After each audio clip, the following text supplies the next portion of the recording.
بلکہ وہ نتائج کی سنگینی سے ڈر کر، سہم کر دنیا سوچنے پر مجبور ہوئی تھی کہ اگر اسی طریقے سے ہم نے معاملات کو چلانا ہے تو پھر شاید ہم آگے نہیں بڑھ سکتے۔ اس کے بطن سے کچھ اقدار پیدا ہوئیں جس کے اندر قانون کی حکمرانی، جمہوری روایات، حق خود ارادی اور اسی طرح سے لوگوں کے نقل مکانی کے حق کو مانا گیا۔ پھر یہ کہ کسی ایک خطے کے اندر اگر مختلف مذہب، رنگ، نسل کے لوگ ہیں، چلو ان کی کوئی قدر مشترک کو قومیت کا نام دے کے ان کی سرحدوں کو تحفظ دے دیا جائے، قومی سلطنتوں کے دور کا آغاز ہوا۔ اسی طریقے سے اقوام متحدہ وجود پذیر ہوئی، جس کے پس منظر میں یہ تھا کہ اب قبضے کی بنیاد پر آپ کسی چیز کو لیگلائز نہیں کر سکتے۔ تو ایک سفر تھا جس کا آغاز کیا انسانیت نے، لیکن میرا یہ کہنا ہے کہ اس وقت وہ جو خواب جس کو دیکھا گیا تھا، اگرچہ وہ خواب دیکھنے کے بعد اس کو پورا کرنے کے جو ناگزیر لوازم یا تقاضے تھے، انسانوں نے، بالخصوص ان قوتوں نے جنہوں نے اس کو وجود پذیر کیا تھا، امریکہ یا مغربی دنیا، کوئی بہت شعوری سفر نہیں کیا۔ یعنی اس سفر کے آغاز ہی میں ان کو خود روس کے ساتھ جو باہمی مخاصمت کا سامنا کرنا پڑا، اس کے اندر یہ نظریہ اپنی اسپرٹ کے اندر کبھی سامنے آ ہی نہیں سکا۔ مثلا اس کے اندر یہ تھا کہ جس وقت یہ اقوام متحدہ یا جمعیت الاقوام بنی کہ بھئی ایک عالمی فوج ہونی چاہیے جو اس طرح کے کسی جگہ پر ناانصافی ہو تو وہ مل کے انسانیت کی طرف سے لڑے، وہ کبھی سامنے نہیں آ سکا۔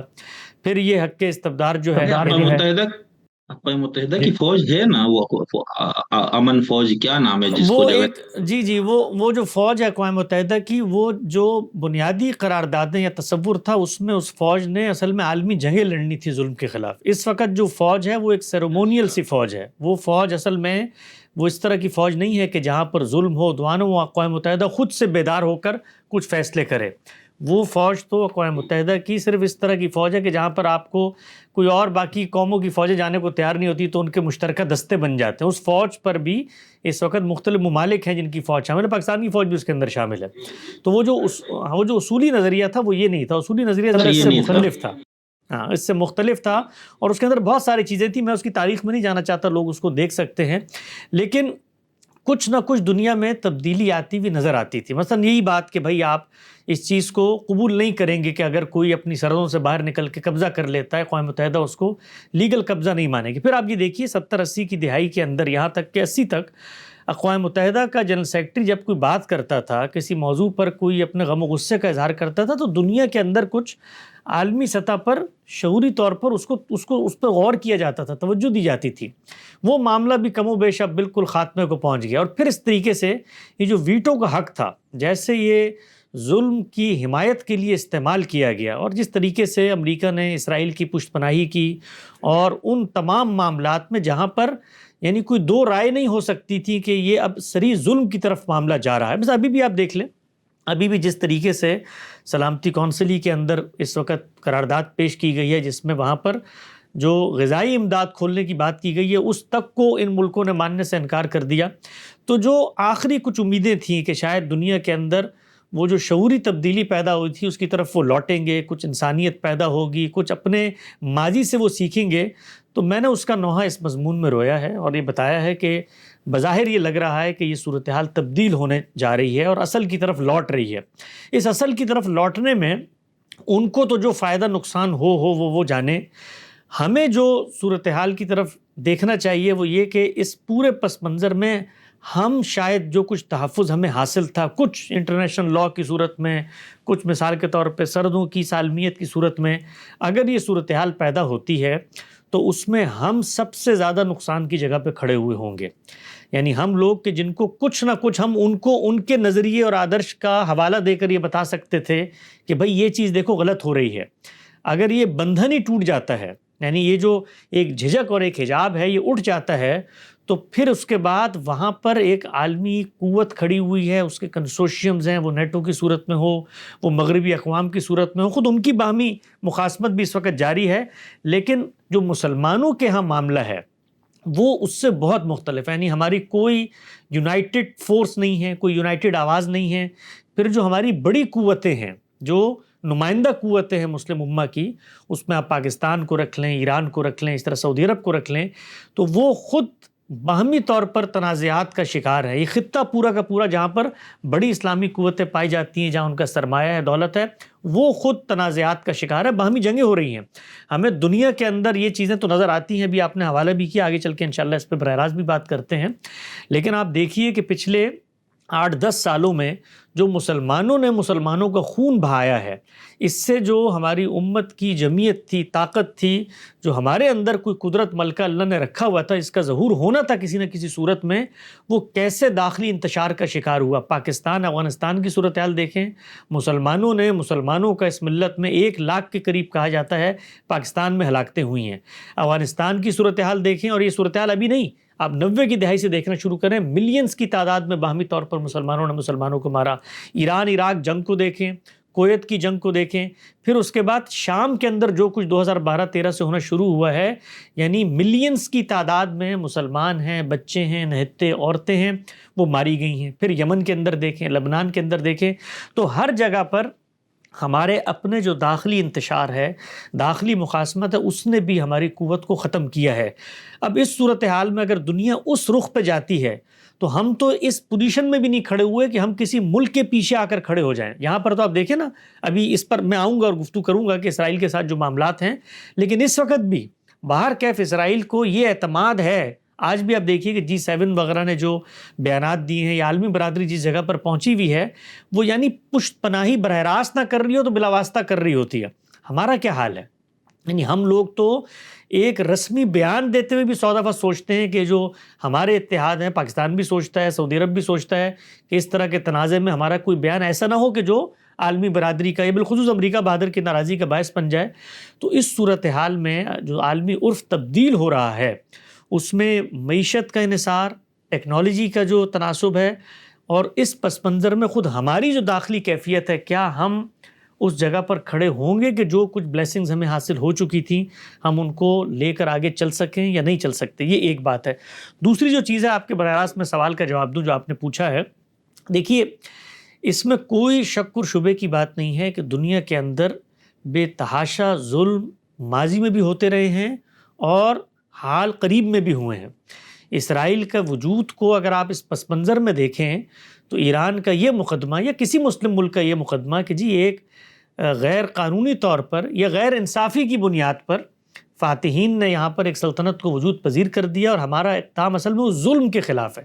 یعنی ایران کا جو کلاسیکل نیریٹو ہے جو انقلاب ایران کے بعد سامنے آیا، وہ تو یہ تھا نا کہ جی ایک ظالم صہیونی ریاست ہے جو اس خطے پر مسلط کر دی گئی ہے، ہم اس کے خلاف جدوجہد کر رہے ہیں۔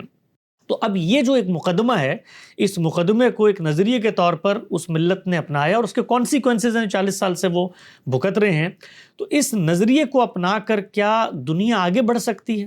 اب پھر جب ہم اس موضوع پہ بات کریں گے تو ہمیں اپنوں کی طرف رخ کلام کرنا پڑے گا، ان سے گفتگو کرنی پڑے گی۔ مثال کے طور پر یہ پورا کا پورا معاملہ برطانیہ عظمیٰ نے کیا، جو اسرائیل ایک ظالم ناجائز صہیونی ریاست کے قیام کا تھا۔ تو اگر یہ عمل اپنی ذات میں ظلم ہے تو پھر اصل اقدام تو ظلم کرنے والوں کے خلاف ہونا چاہیے نا۔ پھر تو ہمارا اصل دشمن برطانیہ عظمیٰ ہے جس نے اس کو وہاں پر لا کے ایک بچے کو بٹھا دیا ہے، یہ اس کی نتائج ہیں، یہ اس کی فکر کا مولود فساد ہے۔ تو پھر اصل دشمن تو وہ ہونا چاہیے، اور اگر اصل دشمن وہ ہے اور کنسسٹنٹ مقدمہ ہے ہمارا کہ جی فاتحین کو اس طرح کے اقدام کی اجازت نہیں ہے، یہ سری ظلم ہے، تو پھر فتح کے نام پر جو کچھ ہم کرتے چلے آئے ہیں، کیا ان لوگوں کو اسے چیلنج کرنے کا حق ہوگا؟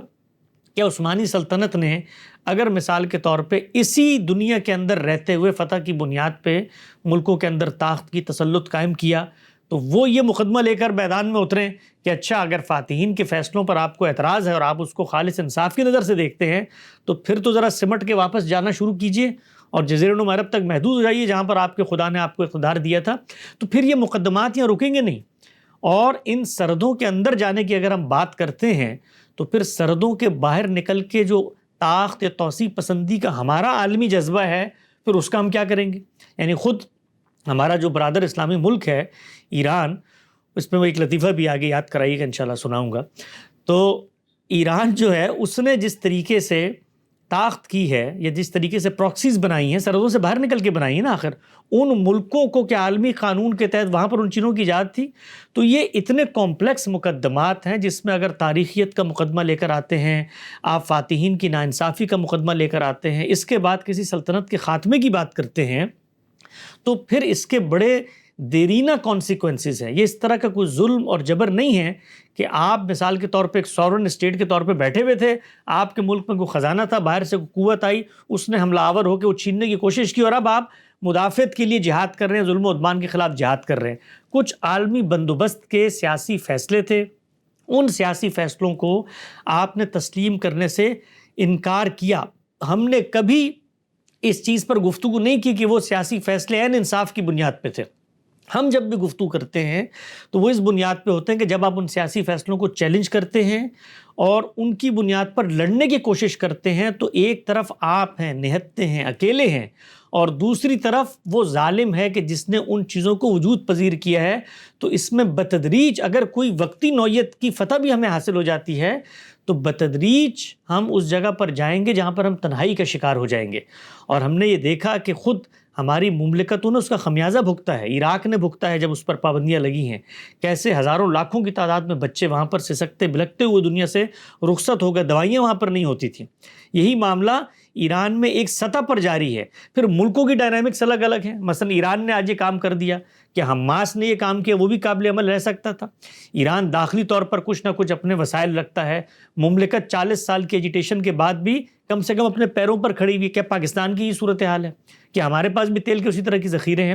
تو ہر مملکت، ہر سلطنت اپنے زمان و مکان میں فیصلے کرتی ہے۔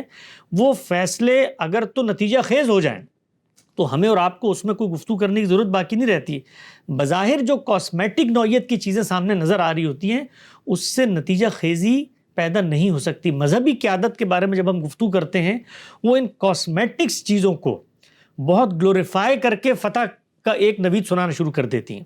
مثلا ابھی بھی صورتحال آپ دیکھ لینا کہ دنیا کی تاریخ میں یہ پہلی دفعہ ہوا ہے کہ کسی ملک کی مسلح جو ملٹری قیادت ہے وہ پہلے مرحلے میں اس کا خاتمہ ہو جائے۔ ہمیشہ دنیا میں ہوتا کیا تھا کہ پہلے مرحلے میں فوجیں لڑتی تھیں، اس کے بعد شہروں پہ قبضہ ہوتا تھا، اس کے بعد وہاں کے جو جرنیل ہیں حکمران پکڑے جاتے تھے۔ ٹیکنالوجی کا یہ فرق آپ ملاحظہ کریں کہ جنگ کا آغاز قیادت کے خاتمے سے ہوا ہے، پھر جو ایٹمی تنصیبات ہیں ان میں جس نوعیت کا حملہ ہوا، بھی تو گردش ہے، صورتحال دھندلی ہے، واضح نہیں ہو رہا کہ ایران نے جو کچھ کیا ہے اس سے ان کو اسٹریٹجی کی لحاظ سے کیا نقصان ہوا ہے۔ کوئی ان کی جو تنصیبات ہیں، ان کے پاس جو ایٹامک صلاحیت ہے، ان کے پاس جو فضائی صلاحیت ہے، اس کے اندر کیا چیز ہوئی ہے۔ تو یہ سب چیزیں وقت بتائے گا، لیکن جو میرا خدشہ ہے اس وقت وہ یہ کہ اگر یہ حجاب اٹھ گئے اور اس طریقے کی برہنگی آ گئی تو اس میں سب سے زیادہ نقصان ہمیں ہوگا۔ اور ابھی صرف ایک ملک کے ساتھ معاملہ چل رہا ہے، اگر امریکہ اس جنگ میں اترنے کا فیصلہ کر لیتا ہے اور پھر ایران کی جو بھی پراکسیز ہیں یا حمایت ہے اس کے خاتمے کا اعلان کرتا ہے، تو صورتحال بالکل تبدیل ہو جائے گی۔ تو اگر ہم صورتحال کو وہاں لے جانے میں کامیاب ہو جاتے ہیں تو یہ ہماری کامیابی نہیں ہے، یہ مخالف قوتوں کی کامیابی ہے، چونکہ وہ جس نظریے پر کھڑے ہوئے تھے وہ نظریہ اب ان کا تبدیل ہوتا ہوا نظر آ رہا ہے۔ اپنا صاحب آپ نے ابھی بھی یہ بات کی اور اپنی تحریر میں آپ نے شہادت والی بات کو آپ نے اس طرح سے پیش کیا، یہ تو بھائی مذہبی قیادت کا تھوڑا مسئلہ ہے، تو قرآن پاک کا مسئلہ ہے، اس میں تو شہادت کو اس قدر گلوریفائی کیا گیا ہے۔ وَلَا تَقُولُوا لِمَن يُقْتَلُ فِي سَبِيلِ اللَّهِ اموات ہے، احد الحسنین کہا کہ بھائی تم جنگ کرو گے تو دو اچھائیوں میں سے ایک تو تمہیں ملنا ہی ہے، یا شہادت ہے یا وہ ہے۔ تو یہ تو خود قرآن کی تعلیمات ہے نا، اس کو آپ کیسے عجیب انداز سے پیش کرنے کی کوشش کریں گے؟ آپ اس کو کس طرح سے مارے وہ تنقید کا وہ نشانہ بنائیں گے؟ اور یہ تو فخر کی بات ہے۔ جی، قرآن مجید کا جب ہم حوالہ دیتے ہیں تو پھر ہماری ایک ناگزیر مجبوری ہے کہ قرآن مجید کو ہم اپنی چوائسز سے انٹرپریٹ نہیں کر سکتے، یعنی ہم اپنے اقدامات اپنی خواہشات سے کریں اور ان خواہشات کی سینکشن پھر قرآن مجید سے لا کر دینے کی بات کریں۔ قرآن مجید نے 13 سالہ مکی دور میں تو کبھی شہادت کو گلوریفائی نہیں کیا۔ کیوں نہیں کیا؟ یعنی اگر شہادت ہی مطلوب مقصود و مومن ہے تو 13 سال آپ وہاں پر مکے کے اندر موجود ہیں کہ اب وہاں پر اس طریقے سے جو صحابہ اکرام موجود تھے وہ چن چن کے ان لوگوں کے گلے نہیں کاٹ سکتے تھے؟ کیا مشکل تھی؟ یعنی خود اتنے بڑے بڑے سردار آپ کے ساتھ شامل ہونے پر آمادہ ہو گئے ہیں، وہاں کے آسودہ حال لوگ ہیں، ان کے پاس مال بھی ہے، قوت بھی ہے، بہت آسانی سے قیادت کی ٹارگٹ کلنگ ہو سکتی تھی، اٹھ کے مارا جا سکتا تھا۔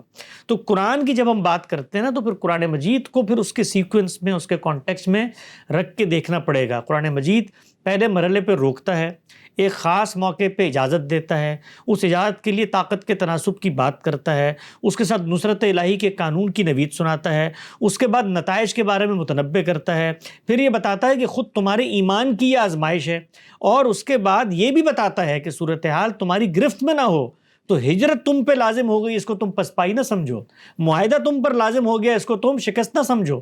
خود فتح مکہ سے پہلے آخر صلح حدیبیہ ہوئی نا، تو ہر جگہ پر یہ ڈنڈا لے کر نکل جانا کہ جی ہم نے تو شہید ہونا ہے، اور قرآن مجید نے ہمیں شہادت کے لیے یہ بتا دیا ہے، ہم بھیڑ بکریاں نہیں ہیں کہ اپنے آپ اور اپنی گردنوں کو پیش کر دے لوگوں کے سامنے کہ آؤ اور آ کر اڑا دو اس مسلم امہ کو۔ ہمارے اندر اس شعور کا خاتمہ ہو گیا ہے کہ ہم شکست کو گلوریفائی کر رہے ہوتے ہیں۔ قرآن مجید جس شہادت کی بات کرتا ہے، وہ ان تمام پری ریکوزٹس کو پورا کرنے کے بعد ایک بندہ مومن جب میدان میں اترتا ہے اور پھر اس کو شہادت نصیب ہوتی ہے، تو اللہ کہتا ہے کہ میں نے تمہیں چن لیا ہے، منتخب کر لیا اپنے اعلیٰ درجات کے لیے۔ وہ خدا کی طرف سے ایک نعمت ہوتی ہے، اور خدا کی طرف سے ایک عنایت ہوتی ہے وہ شہادت۔ یہ جو چیزیں ہیں جس کے اندر اس طریقے سے میزائل آتے ہیں، اس طریقے سے ڈیزی کٹر آتے ہیں، اس طریقے سے ڈرلنگ کرنے والے دنیا بھر کے اسباب آتے ہیں، اور وہ تہو بالا کر کے چلے جاتے ہیں، یہ شہادت ہے۔ یعنی وہ بچے جو ایران کے اندر بیٹھے ہوئے ہیں، وہ کوئی محاذ جنگ کے اندر گئے تھے لڑنے کے لیے؟ یا فلسطین یا حماس نے جن خطوں کے اندر یہ شروع کیا معاملہ، اور اسرائیل نے وہاں پر بے دردی سے ان مظلوموں کو شہید کر دیا، وہ کو میدان جنگ میں شہادت کے لیے اترے تھے؟ یعنی وہ کو مسلح جنگ لڑ رہے تھے قرآن مجید کی روشنی میں۔ تو قرآن مجید کی روشنی میں تو مارنے والے نے ظلم کیا، اور مروانے والے نے جس نے طاقت کا موازنہ کیے بغیر جنگ چھیڑ دی، اس کے نتیجے میں وہاں پر جان مال آبرو کے خلاف زیادتی ہوئی، اس نے بھی ظلم کیا ہے اپنی قوم کے اوپر۔ تو قرآن مجید کو ان بحثوں میں ہمیں نہیں لانا چاہیے۔ یہ جو سیاست کی بحثیں ہیں، مخاصمت کی بحثیں ہیں، اچھا یہ تو شہادت ہو گئی مثال کے طور پہ اسرائیل کے خلاف، یہ جو حوثی سعودیوں کو مار رہے ہیں اور سعودی حوثیوں کو مار رہے ہیں، تو وہاں پر شہادت کا فلسفہ کہاں گیا؟ یہی قوم ہے نا جو مثال کے طور پہ اس وقت اسرائیل کے ساتھ برسر پیکار ہے، یہی قوم جو پاکستان کے اندر پراکسیاں بنا کر دیوبندی اور سنی علماء کے خلاف یہ جیش محمد اور سپاہ محمد اور یہ آپس میں تحریک نفاذ فقہ جعفریہ، یہ بھی شہادت تھا قرآن مجید کا فلسفہ۔ اور یہی قوم جو ہے وہ جا کر لبنان میں جو کچھ کر رہی تھی، اور یہی اسی نقطہ نظر اور اسی فقہی تعبیر کے ماننے والے بشار نے جو سیریا کے اندر کیا، یہ بھی شہادت تھی۔ تو یہ جس کو آپ کہتے ہیں ڈرٹی قسم کی جو پولیٹکس ہے، اس کو قرآن مجید کے ساتھ نتھی نہ کریں۔ یعنی صفیوں کی اور عثمانیوں کی جو مخاصمت صدیوں سے چلی آ رہی ہے، جس کا آغاز بنو امیہ اور سیدنا علی کے اس نزاع سے ہوتا ہے، اور اس کے بعد پر آج پورا مسلم دنیا دو بلاکس میں تقسیم ہوا ہے، اور پچھلے 30 سالوں کے اندر وہ ایران عراق جنگ ہو یا کویت والی جنگ ہو یا سعودی عرب کی جنگ ہو یا جو بھی جنگیں ہیں، ان میں باہمی طور پہ لاکھوں کی تعداد میں ہم نے بندے مار دیے، اور وہاں پر ہمیں کوئی قرآن مجید، کوئی فلسفہ شہادت کچھ یاد نہیں آتا۔ آج ایک ملک اٹھتا ہے، دوسرے ملک پہ حملہ کرتا ہے، قرآن مجید کا فلسفہ شہادت اس کو یاد آ جاتا ہے۔ نہیں حسن صاحب، وہاں پر تو ان طائفتان المؤمنین اقتتلوا کے تحت ہے نا، یہ تو صحابہ کے دور سے جنگیں شروع ہوئی ہے مسلمانوں میں باہمی، تو وہ اگر اس طرح کی کچھ چیزیں ہیں تو وہ ٹھیک ہے، وہ اپنی جگہ، لیکن اس سے یہ چیز تو غلط ثابت۔ اب آپ نے جیسا فرمایا کہ اس طرح کے مواقع پر آیتیں پیش نہیں کرنی چاہیے، تو میں ابھی انشاءاللہ غامدی صاحب کی گفتگو پہ آپ سے رائے بھی لینی ہے، اس پہ میرے ایک دو اعتراضات وہ آپ کے سامنے رکھنا ہے، جس میں غامدی صاحب نے قرآن پاک کی آیات سے استدلال کیا اسی سارے نظام پہ، وہ بھی کروں گا اس پہ بات۔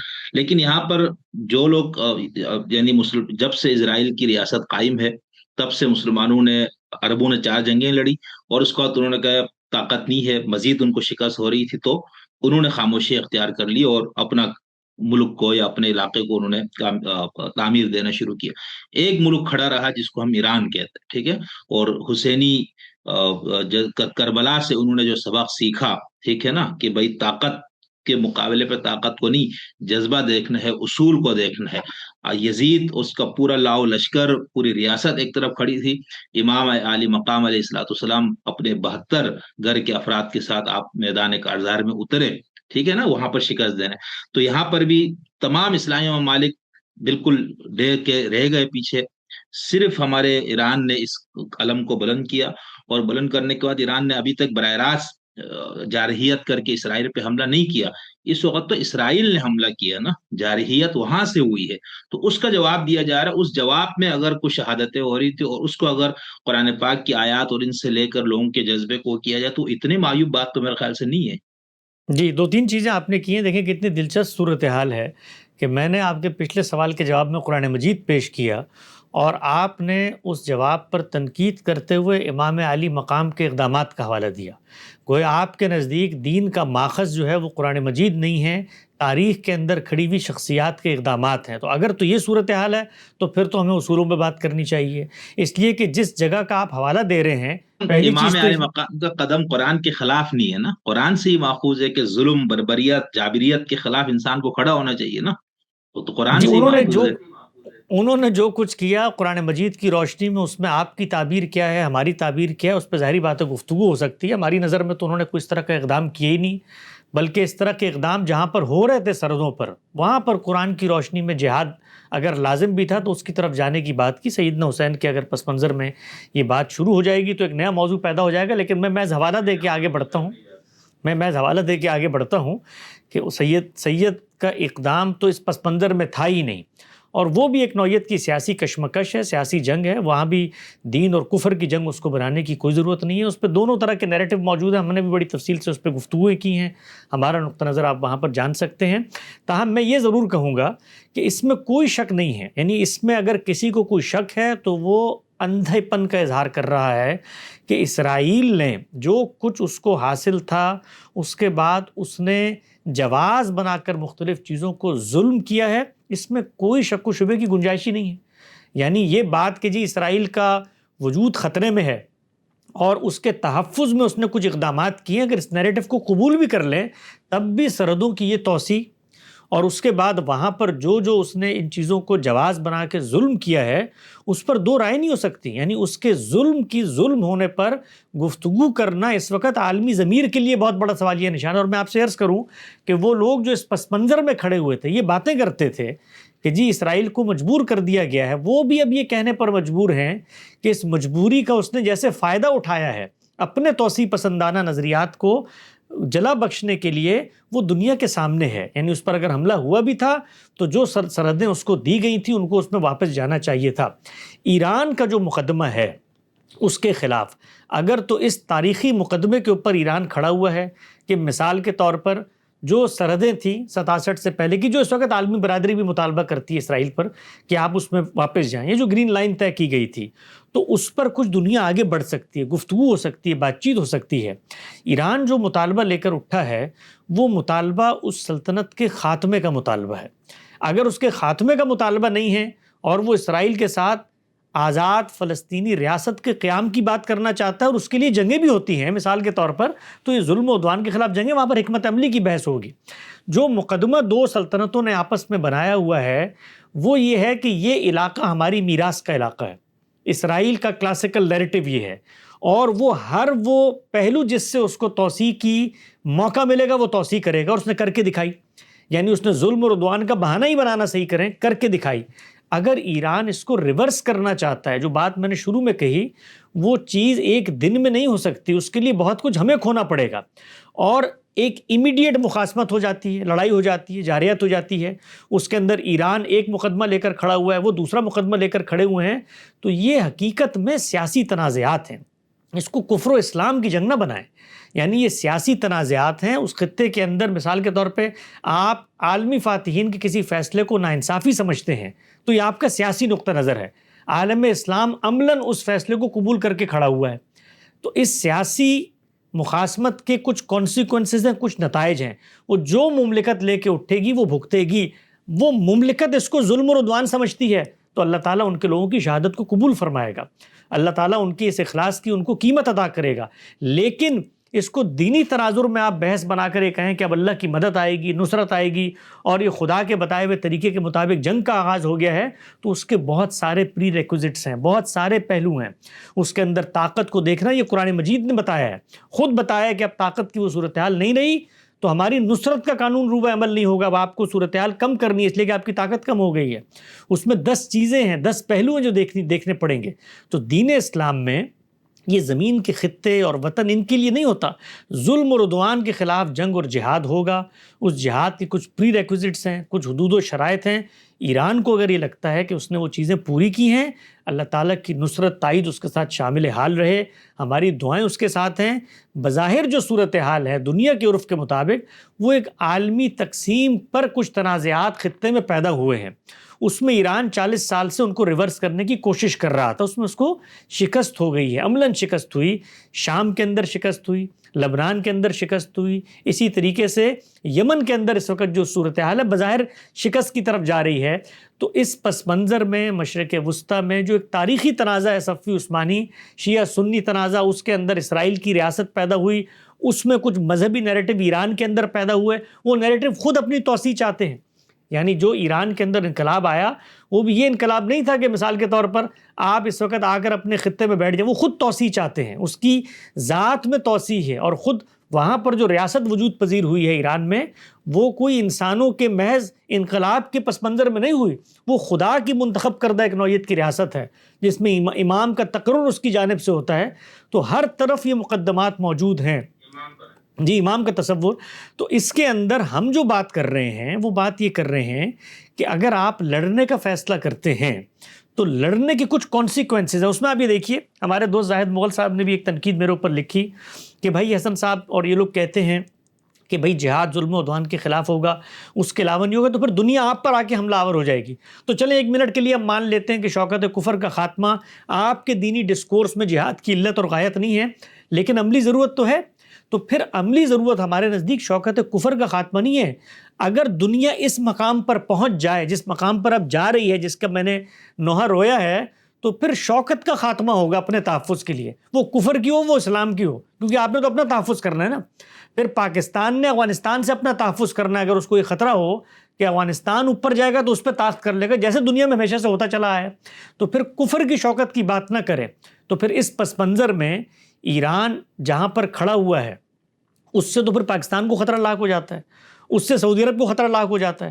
تو یہ دنیا جس طرف لے کر جانے کی کوشش میں عالمی برادری لگ گئی ہے. اگر مسلمان بھی اس رخ پر چل پڑتے ہیں تو اس کا نقصان اور کسی کو نہیں ہوگا، صرف اور صرف ہمیں ہوگا. اس لیے کہ معیشت کی دوڑ میں ہم جہاں پر کھڑے ہوئے ہیں، عالمی اتحاد میں مسلمانوں کی جو صورتحال ہے وہاں پر جہاں ہم کھڑے ہوئے ہیں، اس میں اگلوں کو اگر موقع مل جائے ہمیں روندنے کا، تو آپ دیکھیں کہ خس و خاشاک کی طرح زمین کے پیٹ سے ہمارا صفایا ہونا شروع ہو جائے. ایسا آپ نے بھی اپنی گفتگو میں ابھی تک مسلسل ہم اور اپنے مضمون میں بھی آپ نے امت کا بار بار ذکر کیا. ابھی آخری جملوں میں بھی آپ نے بات کی. تو یہ آپ لوگ، میں تو سمجھ رہا تھا کہ شاید آپ لوگ یہ چیزیں استعمال نہیں کرتے. یہ تو باقی ہمارے مسالک کے لوگوں کا یہ خیال ہے کہ بھائی آپ قومی ریاستوں میں رہتے ہوئے وہ الفاظ وہ اصطلاحات استعمال کر رہے ہیں جیسے آپ سلطنتوں میں ہے اور پوری دنیا مسلمانوں کے خلاف جنگ میں. ایسا تو نہیں ہے نا. دنیا کی جو لڑائی ہو مسلمانوں سے یا اسلام سے تو نہیں ہے نا، وہ تو دو ریاستوں کی لڑائی. تو آپ بھی یہ بار بار استعمال کریں تو اس سے تو یہی تاثر ہو جا رہا ہے کہ آپ بھی اسی چیز کے قائل ہے کہ اسرائیل، امریکہ، یہ سب مل کے مسلمان اور اسلام کے خلاف جنگ کر رہے. تو یہ نقطۂ نظر ٹھیک ہے کیا آپ لوگوں کا؟ نہیں، یہ تو اصل میں دیکھیے مذہبی جو بیانیہ ہے وہ ان جنگوں کو اس پس منظر میں لیتا ہے. ہم جب تنقید کرتے ہیں، کیسے لیے؟ آپ نے بھی بار ہم بار تو یہ کہا کہتے ہیں، ہم کمزور ہے، ہم یہ ہے. تو بھائی ہم سے نہیں کیا مراد ہے؟ ہم سے، جی پاکستان ہے. ہم سے، پاکستان ہم مراد سے ہونا چاہیے نا ہم سے. نہیں، ہم سے مراد یہ ہے کہ جس وقت مسلمان کسی نیریٹو کے پیچھے لڑنے کا فیصلہ کرتے ہیں تو کوئی پیچھے آ کر کھڑا ہوتا ہے نا ان کی. یہ بات ٹھیک ہے آپ کی، میں اس سے انکار نہیں کرتا کہ اس وقت دنیا کے اندر جو عالمی بلاکس بن چکے ہیں اس میں مذہب کوئی بنیادی حیثیت نہیں رکھتا. مثلاً عین ممکن ہے کہ کل ایران کے پیچھے روس اور چین آ کر کھڑے ہو جائیں. اس وقت ہندوستان پاکستان کی لڑائی تھی، تو اگر ہم کلمہ توحید کے ماننے والے ہماری مشرکوں سے لڑائی تھی تو ایک دوسرے بڑے مشرک نے آ کے ہماری حمایت کی اور اس کی وجہ سے ہم جنگ جیت گئے. تو دنیا اسی طرف جا رہی ہے. لیکن سوال یہ ہے کہ دنیا کے ہاں مفادات بھی ہوتے ہیں، دنیا کے ہاں اپنی ذاتی انا کی خاطر بہت ساری چیزیں کی، خود خطے کی جو جیو پولیٹیکل صورتحال ان میں بھی بہت سارے تقاضے ہوتے ہیں. ہم جب چیزوں کو مذہب کی بنیاد پر لے کر چلتے ہیں، ہم چلتے ہیں، مسلم امہ چلتی ہے. مثلا ایران یہ جو مقدمہ پیش کرتا ہے اسرائیل کے خاتمے کا، تو اس کے اندر مسجد اقصیٰ کی وہ جو دینی حیثیت زیر بحث آتی ہے کہ نہیں آتی؟ یعنی اور بھی اتنی سلطنتیں وجود پذیر کی ہیں آخر برطانیہ عظمیٰ نے، اس پہ ہمیں اعتراض نہیں ہوتا، اس لیے کہ اس خطے کی ایک دینی سگنیفیکنس آپ محسوس کر رہے ہوتے ہیں، حماس اس خطے کی دینی سگنیفیکنس محسوس کر رہی ہوتی ہے، پاکستان کے علماء اس خطے کی دینی سگنیفیکنس کو سامنے رکھ کے جہاد کا اعلان کر رہے ہوتے ہیں۔ تو ہم لوگوں کے ہاں، مذہبی دنیا کے ہاں، جو ظلم اور عدوان کے معاملات عالمی عرف میں ہو رہے ہوتے ہیں وہ ہوئے ہیں، ان کو جب مذہبی کونیٹیشن میں پیش کیا جاتا ہے تو ہم یہ کہتے ہیں کہ بھائی یہ ظلم بھی ہے، اس کو پہلے مذہبی مسئلہ نہ بناؤ، اس سے الگ کرو، اور ظلم اگر ہے تو ظلم اگر تمہارے ساتھ ہوا ہے اور تم اس کا خاتمہ کرنا چاہتے ہو تو تم اس پوزیشن میں نہیں ہو فی الحال۔ دیکھیے غامدی صاحب نے بھی جو بات کہی اور میں نے بھی اپنے مضمون میں جو بات لکھی وہ یہ کہ عالمی سطح پر شکست کے باوجود، اور مسلمانوں کی یہ شکست اگرچہ جن کو ہم کہتے ہیں نا مسلمانوں کی جو حکومت تھی 1000 سال، وہ 1000 سال کی حکومت آپس میں بھی لڑ لڑ کے مر رہے تھے، یعنی ہندوستان کے اندر مغلوں نے اس سے پہلے لودھی اور لودھیوں نے تغلقوں سے وہی خاندان چھینا تھا، خود عثمانی اور صفوی مسلمان ہونے کے باوجود لڑ رہے تھے، تو ہماری وہ بھی 1000 سالہ جنگ اور اقتدار بھی مخاصمت ہی کا اقتدار تھا، لیکن بہر کیف گلوبل سطح پر 3 سلطنتیں موجود تھیں، وہ عثمانیوں کی تھی آخر میں، اس سے پہلے صفویوں کی تھی، اور اس سے پہلے یہاں پر مغلوں کی تھی۔ اب یہ جو سلطنتیں ہیں ان کا بھی خاتمہ ہو گیا۔ ہم جس وقت یہ کہتے ہیں کہ کوئی ایک ملت، ایک نیشن اٹھتی ہے، ایران اٹھتا ہے، پاکستان اٹھتا ہے کسی جگہ پر لڑنے کے لیے، تو یہ ذہن میں رکھو کہ پیچھے تمہاری وہ امت نہیں کھڑی ہوئی، پیچھے تمہاری وہ ملت نہیں کھڑی ہوئی، پیچھے تمہارا وہ عالمی اقتدار نہیں کھڑا ہوا جو تمہیں اس کے کانسیکوینسز سے بچا لے گا۔ وہاں پر اس سے مختلف صورتحال ہے، مذہبی بنیادوں پہ نہیں ہے، مفاد کی بنیادوں پہ، فتح کی بنیادوں پہ۔ مثلا اس وقت آپ دیکھیے نیٹو کا اتحاد ہے، اس وقت آپ دیکھیے یورپی یونین کا اتحاد ہے، وہ لوگ ایک دوسرے کا تحفظ کرتے ہیں، بقا کرتے ہیں، وہ اپنے فیصلوں کے پیچھے کھڑے ہوتے ہیں۔ یعنی اسرائیل کے اندر یہ جو طاقت آئی ہے اس وقت کہ وہ آ کر حملہ آور ہو جاتا ہے، یہ طاقت کہاں سے آئی ہے؟ خود اسرائیل نے جو ایٹم بم بنا لیا، وہ ایٹم بم کس نے دیا ان کو؟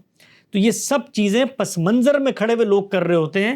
تو ہم لوگ یہ کہتے ہیں کہ دیکھو نہ ہمارا اسلام کا وہ باہمی رشتہ ایک دوسرے کے ساتھ سلامت ہے، 57 اسلامی ممالک ہیں، ہر کوئی اپنی اپنی سرحد میں بیٹھا ہوا ہے، اس میں یہ خواب تم دیکھو کہ ہم عالمی سطح پر غلبہ واپس لے آئیں گے، اس میں خواب دیکھو کہ جہاد کا اعلان کر کے مسلم دنیا کے حکمرانوں کو بلیک میل کریں گے تو وہ آگے سب چڑھ دوڑیں گے، یہ ممکن نہیں ہے۔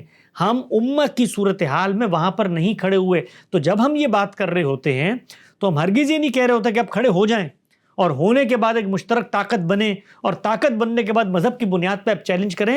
ہم اس مقدمے کو جو موجود ہے اس کو ریفیوٹ کر رہے ہوتے ہیں۔ اچھا سر، ایسا آپ نے اپنے گفتگو میں ایک دو بار پھر یہ اسرائیل کو بھی آپ نے تانے میں برے الفاظ سے یاد کیا، ظالم ریاست فلانا یہ سب، تو بھائی ریاست مطلب بنی جو جس طرح سے جو عرف اس وقت تھا اس کے مطابق ٹھیک ہے، اور ان کو وہاں بسایا گیا۔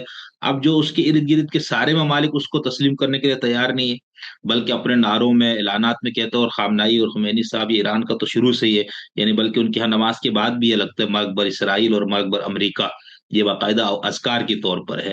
تو اس صورتحال میں اسرائیل تو خود مظلوم ترین ریاست ہے پوری دنیا میں۔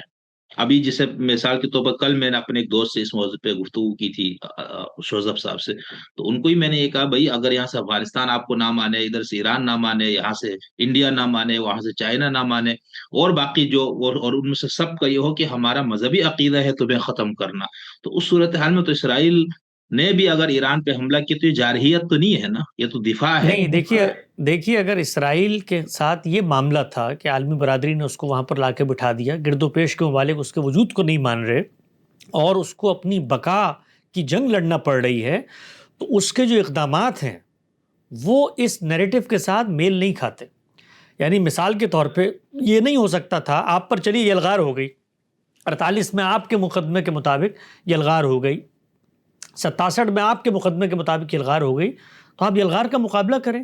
آپ نے یلغار کے نتیجے میں جو سرحدوں کی توسیع کی، اچھا سرحدیں اگر آپ کی نظر میں یعنی اسرائیل کی نظر میں اس کی سرحدیں غیر منصفانہ تھیں، یہ ہوتا ہے دنیا بھر میں، مملکتوں کو یہ تشویش پیدا ہو جاتی ہے کہ اگر سرحد کے متصل ساتھ دشمن آ کے بیٹھا ہوا ہے تو ہم تو اپنی بقا کی جنگ لڑتے رہیں گے، ہم تو تحفظ میں رہیں گے نہیں، تو پھر اس کو اقوام متحدہ میں جانا چاہیے تھا۔ وہاں جا کے اسرائیل کہتا ہے کہ جی جو سرحدیں آپ نے تقسیم کر کے دی ہیں یہ غیر منصفانہ سرحدیں ہیں، میری سرحدیں اس طرح کی ہونی چاہیے تھی۔ اس نے جو اقدامات کیے اس کے نتیجے میں وہ جو مظلومیت کا لبادہ اڑ کے اس وقت سامنے آ رہا ہے وہ اس سے میل نہیں کھاتے۔ مثال کے طور پر آپ پر جی جی آپ بولے۔ میں نے کہا نہیں سرحدوں مثال میں جو اضافہ کیا وہ جنگ کے نتیجے میں کیا نا، جب اس کے نہیں اوپر نہیں یلغار جنگ کے کرے۔ نہیں جنگ کے نتیجے میں سرحدوں میں اضافہ نہیں ہوتا. جنگ کے نتیجے میں جب آپ آگے بڑھ بھی گئے، آپ کو واپس جانا ہے اپنی سرحد میں. اگر آپ عالمی عرف کو مانتے ہیں، اگر آپ عالمی قانون کو مانتے ہیں، اگر آپ عالمی برادری کو مانتے ہیں، اور اگر آپ اس مقدمے کو مانتے ہیں کہ بھئی ہمیں تو یہاں پر لا کے بٹھایا گیا، ہماری زمین تھی اور برطانیہ نے یہ فیصلہ، تو اس نے کسی اصول پہ فیصلہ کیا تھا نا، آخر لائن کھینچی گئی تھی، تو آپ نے اس کے اندر رہنا ہے. یہ تو نہیں ہو سکتا مثال کے طور پہ آج پاکستان کو یہ تشویش ہو کہ جی افغانستان سے اس کے خلاف یلغار ہو رہی ہے، اور ہو رہی ہے اس وقت. آپ دیکھ لیں اس وقت ہمارا تو پورا کا پورا خوارج کے خلاف جنگ. کل ہم اس کی بنیاد پر کیا کابل پر قابض ہو جائیں گے جا کر؟ یہ نہیں ہو سکتا. تو اسرائیل نے یہ ظلم کیا ہے، اس میں کوئی دو. پہلے دن سے آج تک ہم نے اپنی کسی گفتگو میں اسرائیل کے اس طرح کے اقدامات کی قطعاً کوئی توجیہ کرنے کی کوشش نہیں کی، اور یہ بتایا ہے کہ اگر آپ کسی قانون کو مانتے ہیں، دستور کو مانتے ہیں، کسی انٹرنیشنل عرف کو مانتے ہیں، تو پھر سرحدوں کی توسیع کیسے ہو سکتی ہے بھائی؟ پھر اگر سرحدوں کی توسیع آپ کر رہے ہیں تو پھر آپ کا اس کا مطلب یہ ہے کہ آپ اس سے باہر نکل چکے ہیں. پھر آپ یہ کہیے ہمارے توسیع پسندانہ عزائم تھے جس کی بنیاد پر ہمیں موقع ملا، جواز ملا، جواز ہم نے دیا، کوئی شک کی بات نہیں ہے، نقصان ہمیں ہوا، اس میں بھی کوئی شک کی بات نہیں ہے. لیکن آپ کوئی اخلاقی پوزیشن پہ نہیں کھڑے ہوئے. یعنی اسرائیل دنیا میں یہ مقدمہ لے کر اب نہیں جا سکتا مثال کے طور پر کہ جی میں اپنے تحفظ اور بقا کی جنگ لڑ رہا ہوں. اس نے اس کو بہانہ بنا کر نسل کشی بھی کی ہے، اس کا بہانہ بنا کر مظلوم لوگوں کو مارا بھی ہے، اس کا بہانہ بنا کر اپنی سرحد کی توسیع بھی کی ہے. کسی ایک چیز کی عالمی عرف میں کوئی سرے سے جسٹیفیکیشن نہیں پائی جاتی. اچھا، دوسرا یہ آپ نے جو اپنے اس مضمون میں بھی لکھا اور ابھی آپ نے اپنے گفتگو میں بھی یہ بات کی، تو اس سے تو یہ تاثر ابھر رہا ہے کہ آپ بھی یہی چاہتے ہیں، لیکن آپ یہ کہہ رہے ہیں نہیں یار ذرا تم طاقت قوت ذرا جمع کر لو پھر اسرائیل کو مارنا یا اس کا خاتمہ، آپ بھی یہی چاہتے ہیں؟ دیکھیے میں یہ چاہتا ہاں دیکھیے اگر دل کی آپ خواہش پوچھیں تو مسلمانوں کی بحالی ہو، مسلمان دنیا کے سیاسی اسٹیج پر اسی جگہ پر آئیں جہاں پر ہمیں ہزیمت کا سامنا نہ کرنا پڑے. ہماری قوم کے اندر اللہ تعالیٰ نے اسی طرح کے انسان پیدا کیے ہیں جیسے مغربی اقوام میں ہوتے ہیں، ان کے اندر بھی صلاحیت ہے، ان کے اندر بھی ٹیلنٹ ہے. جو خطے ہمیں مل گئے ہیں اسرائیل جی کو ختم کیا جائے، اسرائیل کا خاتمہ خاتمے کیا جائے. خاتمے کی جب آپ بحث کرتے ہیں تو خاتمے کی بحث جو ہے وہ اصل میں بہت سارے اور مقدمات کا پنڈورا باکس کھول دیتی ہے.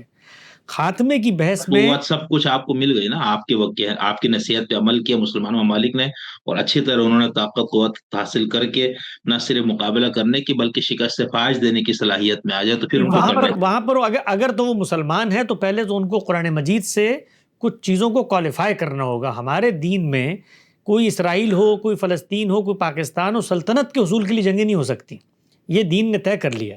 تو اسرائیل کے خلاف کوئی اخلاقی مقدمہ ہے تو وہ اخلاقی مقدمہ پہلے کوالیفائی ہوگا، اور بحیثیت مسلمان پھر کنسسٹنسی کے ساتھ وہ اخلاقی مقدمہ کیا ہے مسلمانوں کا؟ وہ یہ ہے کہ جی خطے کے اندر یہاں پر ناجائز طور پہ ان کو بٹھا دیا گیا تھا، یہ خطہ ہماری ملکیت ہے. مثال کے طور پر اگر یہ مقدمہ ہے جیسے ہاں یہ بات جو ہے، یہ بات اس پر کافی بحث ہو سکتی ہے. یہ ایسا نہیں ہے کیونکہ اس ملت کے ساتھ، اس زمین کے ساتھ ان کا رشتہ ہم سے پرانا ہے، اور اس کی بنیاد پر یہی میں کہتا ہوں جو میں نے آپ کے ساتھ ایک پوڈ کاسٹ میں بھی گفتگو کی تھی کہ اگر تاریخیت کا مقدمہ کھول دیتے ہیں تو پھر یہ ایک لمبا پنڈورا باکس ہے. پھر آپ کو مسلمان کے بارے میں اللہ نے یہ کہہ دیا ہے کہ تم تضاد میں نہیں جی سکتے، تو پھر تاریخیت کے مقدمے پہ ہندوستان کے ساتھ جو ہمارا ریلیشن پیدا ہوتا ہے اس کا بھی نظر ثانی کرنی پڑے گی. ترکی کو نظر ثانی کرنی پڑے گی کہ ساری جو آگے کی ریاستیں اس نے حاصل کی. تو مقدمہ کیا ہے؟ مقدمہ اگر دینی بنیاد ہے، اس کی ظلم اور عدوان ہے، تو اس کو عالمی ضمیر کی سطح پہ کوالیفائی ہونا چاہیے. مثال کے طور پہ اگر آج میں آپ کی جگہ پر ہوں اور مسلمانوں کو طاقت حاصل ہو جائے تو پہلا کام جو اسرائیل کے ساتھ ہوگا وہ ہوگا کہ اپنی جو سرحدیں عالمی عرف نے طے کی تھی اس کو واپس پہنچایا جائے. اس کے لیے ہمارے پاس طاقت ہو، قدرت ہو، جنگ کرنی پڑے ہم جنگ کریں گے. اس جنگ کا جواز موجود ہے، اس لیے کہ آپ نے سرحدیں بڑھائی ہیں تو اس کا مطلب یہ کہ جو کچھ طے ہوا تھا ہمارے آپ کے درمیان، یہ عالمی طور پر ایک سوشل کانٹریکٹ بن گیا تھا، اس کا آپ نے پاس نہیں رکھا، تو وہاں تک تو آپ کریں گے. سلطنت کا خاتمہ اس لیے کہ ایک فاتح نے وہاں پر اس کو لا کے بٹھا دیا تھا، تو پھر فاتحین نے جتنے فیصلے دنیا میں کیے وہ سب ریورس ہونے چاہیے. تو کوئی اصول ہونا چاہیے نا، اصول تو کنسسٹنٹ رہے گا. تو میرا یہ خیال ہے کہ مسلمانوں نے اس میں دو جو پوزیشنز ہیں وہ لی ہیں، اور ایک پوزیشن سیاسی قوتوں کی ہے، اور خود اسرائیل کے پاس بھی بڑا موقع تھا. دیکھیے آج سے 2 سال پہلے اگر آپ دیکھیں کچھ انٹرنیشنل سطح پہ جب یہ ٹرمپ کے پچھلے دور میں ابراہیمک اکارڈز ہوئے اور کچھ اس سیاسی دھول بیٹھنا شروع ہوئی جو تاریخیت کے مقدمے سے اٹھی تھی، اس میں اس کے پاس بھی موقع تھا. خود ایک کانفرنس کے اندر جو اردن کے وزیر خارجہ ہیں، انہوں نے ایک موقع پر یہ کہا کہ میں 57 اسلامی ممالک کی طرف سے اگر یہ گارنٹی لانے میں کامیاب ہو جاؤں کہ اسرائیل اگر اپنی سرحدوں میں واپس چلا جاتا ہے تو اس کا دفاع ہم کریں گے. یہ بہت بڑی پیشکش تھی، لیکن کیا اسرائیل اس پہ آمادہ ہوا؟ تو اصل میں طاقت کا معاملہ یہ ہے کہ وہ سرکشی پیدا کر دیتی ہے، افراد میں بھی پیدا کر دیتی ہے، اداروں میں بھی پیدا کر دیتی ہے، قوموں میں بھی پیدا کر دیتی ہے. وہ شوریدہ سر ہوتے ہیں. تو اس وقت ہمیں جو یہود ہیں وہ شوریدہ سر نظر آ رہے ہیں. یعنی جو کچھ غزہ کے اندر اس وقت ہو گیا ہے وہ ٹھیک ہے کہ حماس نے آپ پر حملہ کیا، حماس آپ کے وجود کے لیے خطرہ بنی ہوئی، بھائی اس کا خاتمہ ہو گیا نا، لیکن کھانے کے ٹرک کیسے روک سکتے ہیں آپ؟ اور اس کے اندر آپ ابھی گزشتہ دنوں سنیں کہ جس طریقے سے انہوں نے اس کا مذاق اڑایا کہ لوگوں نے جب ان سے کہا، وہ جو ان کی IDF ہے اس کے سربراہ بیٹھے تھے ایک مذاکرے میں کہ بھئی وہاں پر لوگ اسٹارونگ اور بھوکے اور بالکل قحط کی صورتحال ہے، انہوں نے کہا نہیں ہمارے پاس تو تصویریں وہاں کے لوگ کھا کھا کے موٹے ہوئے ہوئے. تو یہ جو بے حسی ہے، لیکن اس میں دیکھیں نا، اسرائیل کا مقدمہ یہ ہے کہ وہاں کا تو ہر شخص دہشت گرد ہے. مثال کے طور پر کل افغانستان سے آپ کی طرف بہت زیادہ اٹیک ہونا شروع ہو جائے اور آپ کو یہ سب کچھ کرنا پڑے تو آپ نہیں کریں گے. جیسے TTP وغیرہ کو دبوچنے کے لیے آپ لوگوں نے بہت کچھ کیا، آپ یہ نہیں کریں گے. یہ مقدمے نہیں چل سکتے اس دور کے اندر. یہ مقدمے نہیں چل سکتے اس دور میں. یہ ناممکنات اس لیے کہ آپ کو پہلے بتانا ہے کہ کمبیٹنٹ ہے کوئی شخص، وہ آپ کے خلاف اسلحہ لے کر کھڑا ہو گیا ہے اور وہ آپ کے خلاف اس چیز میں اسلحہ لے کر کھڑا ہوا ہے جس میں آپ سمجھتے تھے کہ اس کو حق نہیں ہے. مثال کے طور پر یہ حق تو اقوام متحدہ بھی دیتی ہے نا کہ بھئی اگر آپ کے علاقے پہ قبضہ ہو جائے تو آپ کو مسلح مزاحمت کا حق ہے. تو یہ کہ عالمی عرف کے مطابق بھی آپ اس شخص کو دہشت گرد تو کم سے کم نہیں کہہ سکتے. اور باقی بات یہ ہے کہ بھئی یہ طاقت کا کھیل ہے. اس کے اندر آج ایک دہشت گرد ہوتا ہے، کل وہ ہیرو بنا ہوا ہوتا ہے، طاقت اس کو مل جاتی ہے. یعنی احمد الشرح جو ہے وہ پرسوں تک بدترین دہشت گرد تھا دنیا کے اس میں، اور آج امریکی صدر اس سے مل کے کہتے ہیں ویری ٹف گائے، ویری بریو مین اور یہ سب. تو یہ دنیا کے اس کھیل میں کوئی حق اور باطل نہیں ہوتا. یہ سب سود و ضیاع کا کھیل ہے، یہ سب مفادات کا کھیل ہے. ایک شخص جو ہے وہ آپ کے لیے دہشت گرد ہے آج، کل وہی شخص آپ کے لیے ہیرو بن جاتا ہے. وہی طالبان آپ کے لیے ہیرو تھے جب وہ روس کے خلاف لڑ رہے تھے، آج وہ دہشت گرد بن گئے. کل انہی طالبان کو چین سے لڑوائیں گے تو پھر یہ عالمی ضمیر کو قابل قبول ہو جائیں گے. تو اس میں ہمیں یہ دیکھنا ہے کہ اگر ہم دین کو لے کر آ رہے ہیں تو دینی نظریات پہ کمپرومائز نہیں ہونا چاہیے. ہم نہیں مار سکتے کسی نان کمبیٹنٹ کو، یہ ہمارے دین نے ہمیں بتا دیا. ہم نہیں جنگ کر سکتے توسیع پسندی کے اصول پر، ہم نہیں جنگ کر سکتے کسی وطن کی غرض. ہمیں جنگ کرنی ہے نظریے پر. وہ نظریہ کیا ہے؟ ظلم اور عدوان کا خاتمہ. اس کے کچھ پری ریکوزٹس ہیں، پورے ہوتے ہیں تو ہم کریں گے، نہیں پورے ہوتے تو نہیں کریں گے. اور یہ جو جیو پولیٹیکل صورتحال ہے اس میں فیصلہ بھی لوگوں نے کرنا ہے. مثلا ایران اس وقت، میں یہ نہیں کہتا کہ ایران کو جنگ نہیں کرنی چاہیے تھی. ایران کو اگر لگتا ہے کہ بھائی اس نے اپنے وجود اور اپنی بقا اور اپنے تحفظ کے، آخر اسرائیل نے ایٹم بم بنایا نا. اسرائیل دنیا کے کسی اس کنسورشیم کا حصہ نہیں ہے جو لوگوں کو، انسپیکٹر کو اجازت دے آ کر ایٹم بم گننے کی. ایران ہے. ایران نے اعلان یہ کہا ہے کہ ہم بم نہیں بنانا چاہتے، لیکن مثال کے طور پہ خفیہ طور پہ اندر بنا بھی رہے ہوں تو بھائی عالمی ضمیر کے لیے یہ کون سے مسئلے کی بات ہے؟ آخر دنیا کے اندر، مطلب اسرائیل نے اعلان کر کے بم بنایا تھا، پاکستان نے اعلان کر کے بم بنایا تھا. طاقت کا کھیل ہے. اس طاقت کے کھیل میں ہمارے بھائی زاہد مغل صاحب یہ کہتے ہیں کہ پھر ایران کو تو یہ حق، بھائی جب آپ طاقت کے کھیل میں اتریں گے تو پھر مظلومیت کا نوحہ نہ پڑے. پھر آپ بم بنانے کی کوشش کریں گے، اگلے بم بنانے میں آپ کو ناکام کرنے کی کوشش کریں گے، اس میں آپ کی جانیں جائیں گی، اس میں آپ کا ملک تباہ ہوگا. تو بس یہ کشمکش ہے. اس میں آپ یہ کہیں جی ہم نے تو اللہ کی خاطر یہ کیا ہے، ٹھیک ہے، اگر آپ نے اللہ کی خاطر کیا اللہ آپ کو اجر دے گا، لیکن دنیا میں پھر آپ کے ساتھ کوئی نہیں کھڑا ہوگا. اگر آپ طاقت حاصل کرنا چاہتے ہیں تو پھر اس کے کچھ کانسیکوینسز ہیں. پاکستان پر بھی اگر آپ یہ کہیے تو یہ اللہ کا ایک معجزہ ہی ہے کہ ہم نے بم بنا لیا تو اس سے ہمارا تحفظ ہو گیا. ہم اگر اعلان کریں آج کہ ہم بم بنانے جا رہے ہیں تو دنیا ہمارے ساتھ کیا کرے گی؟ تو دنیا وہ جو کرے گی وہ کوئی انصاف کے اصول پہ نہیں کرے گی، اخلاق کے اصول پہ نہیں، طاقت کے اصول پہ کرے گی. تو طاقت کی اس جنگ کے اندر جس کو جو موقع ملتا ہے وہ موقع حاصل کرتا ہے. خود مسلمان ممالک جو اپنا تحفظ کر رہے ہیں، اس وقت سعودی عرب ہے یا اور باقی ممالک ہیں، امارات کی ساری ریاستیں ہیں، تو انہوں نے اپنے تحفظ کا طریقہ کیا نکالا کہ جو طاقت کے مراکز ہیں ان کے ساتھ مفاہمت پیدا کر لیں. یعنی اس وقت پورے مشرق وسطیٰ میں امریکہ جو آپریٹ کرتا ہے وہ ان ملکوں سے کرتا ہے. کبھی قطر جانے کا آپ کو موقع ملے، جتنا وہ ملک ہے اتنی وہاں پر بڑی امریکی بیس موجود ہے. تو ان ملکوں نے یہ معاملہ کیا اپنے تو ہر ملک اپنی بقا کی ایک جنگ لڑ رہا ہے. پاکستان اپنی سطح پہ لڑ رہا ہے, اس میں کوئی مذہب نہیں ہے, کوئی اس طرح کی ترجیح نہیں ہے, کوئی نظریہ نہیں ہے. یعنی مثال کے طور پر اگر کوئی نظریاتی جنگ ہے تو یہ ہندوؤں سے بڑے مشرک تو چین والے ہیں, تو وہاں پر جا کے تو ہم ان کے گن گاتے ہیں, نہ ہمیں مذہب یاد آتا ہے, نہ ملت یاد آتی ہے, نہ قوم یاد آتی ہے. وہ دہریے ہے, مشرک نہیں ہے. نہیں, وہاں پر بڑی تعداد شنتو مذہب اور جین مت کے ان لوگوں کے ماننے کی ہے. بدھزم کے بھی. اچھا, لیکن اس میں میں ایک ضمنی سوال کر کے بس آخری پورشن پہ جاؤں گا.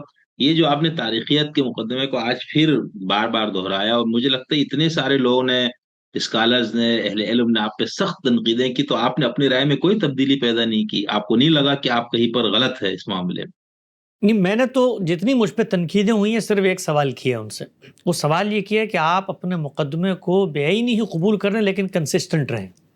میرا اس مقدمے پر ان پر یہ تنقید نہیں ہے کہ وہ اس مقدمے کو لے لیں, وہ تاریخیت کے مقدمے کو لے لیں. یہ میرا جو مقدمہ مثال کے طور پہ اس کی نفی میں ہے, یہ کوئی دینی نصوص کی بنیاد پر نہیں ہے. آپ سمجھتے ہیں کہ بھائی ایک زمین پر آپ کے آباء و اجداد کا مثال کے طور پر قبضہ تھا, وہ آپ کی ملکیت ہے, تو پھر کہانی بہت پیچھے تک جائے گی. پھر وہ شروع ہوگی آدم علیہ السلام پر جا کے کہ دنیا جن کو دی گئی تھی ان کی اولاد نے کس بنیاد پر دنیا کے اندر وہ آگے بڑھے. تو وہ مقدمہ رہے گا نہیں. ہندوستان کے اندر بھی ہر جگہ پر ہم جو مقدمہ ریفیوٹ کرنے کی کوشش کر رہے ہیں وہ یہ کہ بھئی تم اگر انویڈر کہتے ہو اورنگزیب عالمگیر کو, تو وہ اس کی 7 نسلیں تھی پیچھے جو انویڈ کر کے آئی تھی. اورنگزیب عالمگیر ہندوستانی ہے, وہ ہندوستان کے اندر سے اٹھا ہوا ہے. اس نے اگر ظلم بھی کیا تو وہ ایک ہندوستانیوں کا ہندوستانیوں پہ ظلم ہے. وہ آپس میں بھی ہندو راجے آپس میں کر رہے تھے. تو اس کو اگر تم انویڈر کی بحث بناتے ہو, تاریخیت کی بحث بناتے ہو, کفر و اسلام کی بحث بناتے ہو, تو حاصل کچھ نہیں ہوگا. تو ہم یہی کہتے ہیں کہ اگر آپ کا مقدمہ یہ ہے کہ بھئی یہ سلطنتیں زمینیں, پھر آپ جائیے صحابہ اکرام کے دور کے اندر جو دنیا کی تقسیم ہوئی تھی, جس میں اس وقت کے جو 26 ممالک آپ کی سلطنتوں سے باہر ہیں, ان کو آپ نے, ویسے آپس کی میں آپ کو بات بتاؤں, میری دلچسپی کا یہ تھوڑا سا موضوع ہے اور میں اس پہ دیکھتا رہتا ہوں کچھ چیزیں. اس وقت جو مسلمانوں کو 57 سلطنتیں حاصل ہیں, تاریخیت کے مقدمے پہ جو صحابہ اکرام کا رقبہ تھا, تاریخیت کے مقدمے پہ بتا رہا ہوں میں آپ کو, وہ رقبہ اس سے بہت کم تھا. اس وقت زیادہ رقبہ ہے, اور یہ جو رقبہ اس وقت زیادہ ہے, تو اس مقدمے کو اگر اگلے لے کے اٹھیں کہ چلو بھائی شروع کرتے ہیں آبا کی تاریخ سے, تمہارا مذہب شروع ہوا 1400 سال پہلے, تو 1400 سال پہلے جو خطہ تمہارے پاس تھا اس کا ذرا حساب کتاب کر کے تمہیں تو پہلے وہاں پر لے کے جاتے ہیں واپس, پھر اس کے بعد اگلی بات کریں گے, تو وہاں پر ہمارا مقدمہ کیا ہوگا. تو میں اس تضاد کی طرف نشاندہی کر رہا ہوں کہ اگر آپ نے یہ مقدمہ پیش ہی کرنا ہے تو سب سے پہلے اس مقدمے پہ ہمیں کمپرومائز کرنا پڑے گا. تو اس کے بعد ہم اگلی بات بھی کر دیتے ہیں کہ نہیں بھائی تاریخیت کا مقدمہ ہمارا آپ کے خلاف ہے, اپنے خلاف نہیں ہے. تو یہ جو چیزیں ہیں یہ دنیا کے اندر نہیں چلتی. یعنی اسرائیل تاریخیت کا مقدمہ پیش کرے گریٹر اسرائیل کی سرحدوں کے نقشے بنا کر, اور وہ مدینہ تک چلے جائیں اور اردن اس میں شامل ہو جائے, تو ہمارا جو ہے وہ حالت خراب ہو جاتی ہے. اور ہم تاریخیت کے مقدمہ کو لے کر اٹھیں اور کہیں کہ فلاں کا خاتمہ ہو جانا چاہیے, اور اس پر وہ ہم سے سوال کرے, تو ہمارے پاس کوئی جواب نہیں ہوتا. تو یہ تضاد فکر ہے. مجھے جس وقت آپ اس تضاد فکر کا جواب دے دیں گے, میں اپنے مقدمے پہ نظر ثانی کے لیے آمادہ ہوں. ویسے ان تنقیدات کا مجھے لگتا ہے فائدہ یہ ہوا ہے کہ اب آپ کی ایک دلیل اور میں اضافہ ہوا ہے. یہ جو آپ نے آخری دلیل دی نا کہ صحابہ کے دور میں مسلمانوں کے پاس جتنا خطہ تھا. اچھا خیر, اب یہ جو ایران اسرائیل جو جنگ ہے, اس کی کیا, آپ نے تو ابھی سب بتا دے کہ سب مفادات کی ہے, سیاسی لڑائی ہے, فلانا ہے, طاقت کا کھیل ہے. تو بھائی ایک تو یہ نیریٹو ہے, دوسرا یہ ہے کہ ہم جدلیاتی مادیت کے نقطۂ نظر سے چیزیں جو دیکھنے والے وہ اس حساب سے اس کی توجہ دیتے ہیں.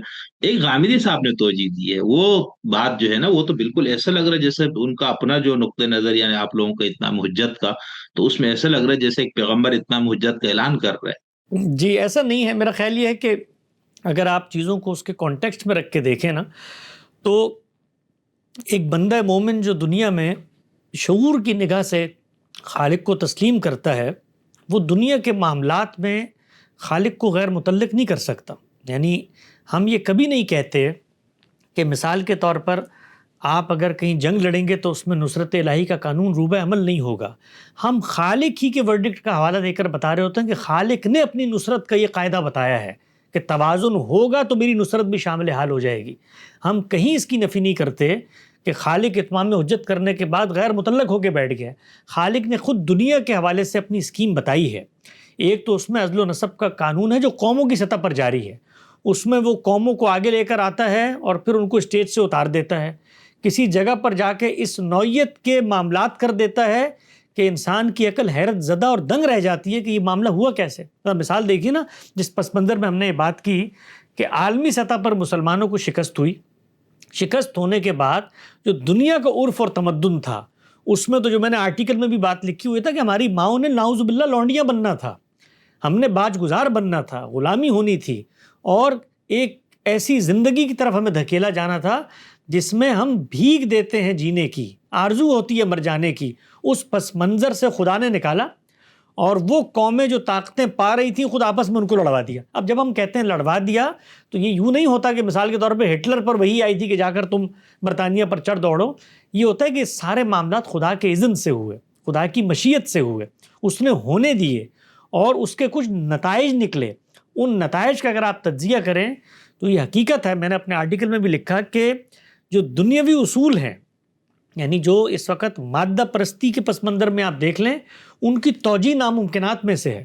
یعنی یہاں پر کچھ لوگ پیدا ہوتے ہیں، وہ فلسفے پیش کرتے ہیں، ان فلسفوں سے کچھ حکمران متاثر ہوتے ہیں، اس کا اثر عالمی سطح پر جاتا ہے، خود عالمی قوتیں یکا یک باہم دست و گریباں ہو جاتی ہیں، اس کے نتیجے میں ان سلطنتوں سے وہ بھاگنے پر مجبور ہو جاتی ہیں، وہاں پر ایک تقسیم ہوتی ہے۔ اس تقسیم میں جہاں پر ہم کہیں نہیں کھڑے ہوئے تھے عددی تعداد کے علاوہ، وہاں پر ہمیں 57 ممالک مل جاتے ہیں۔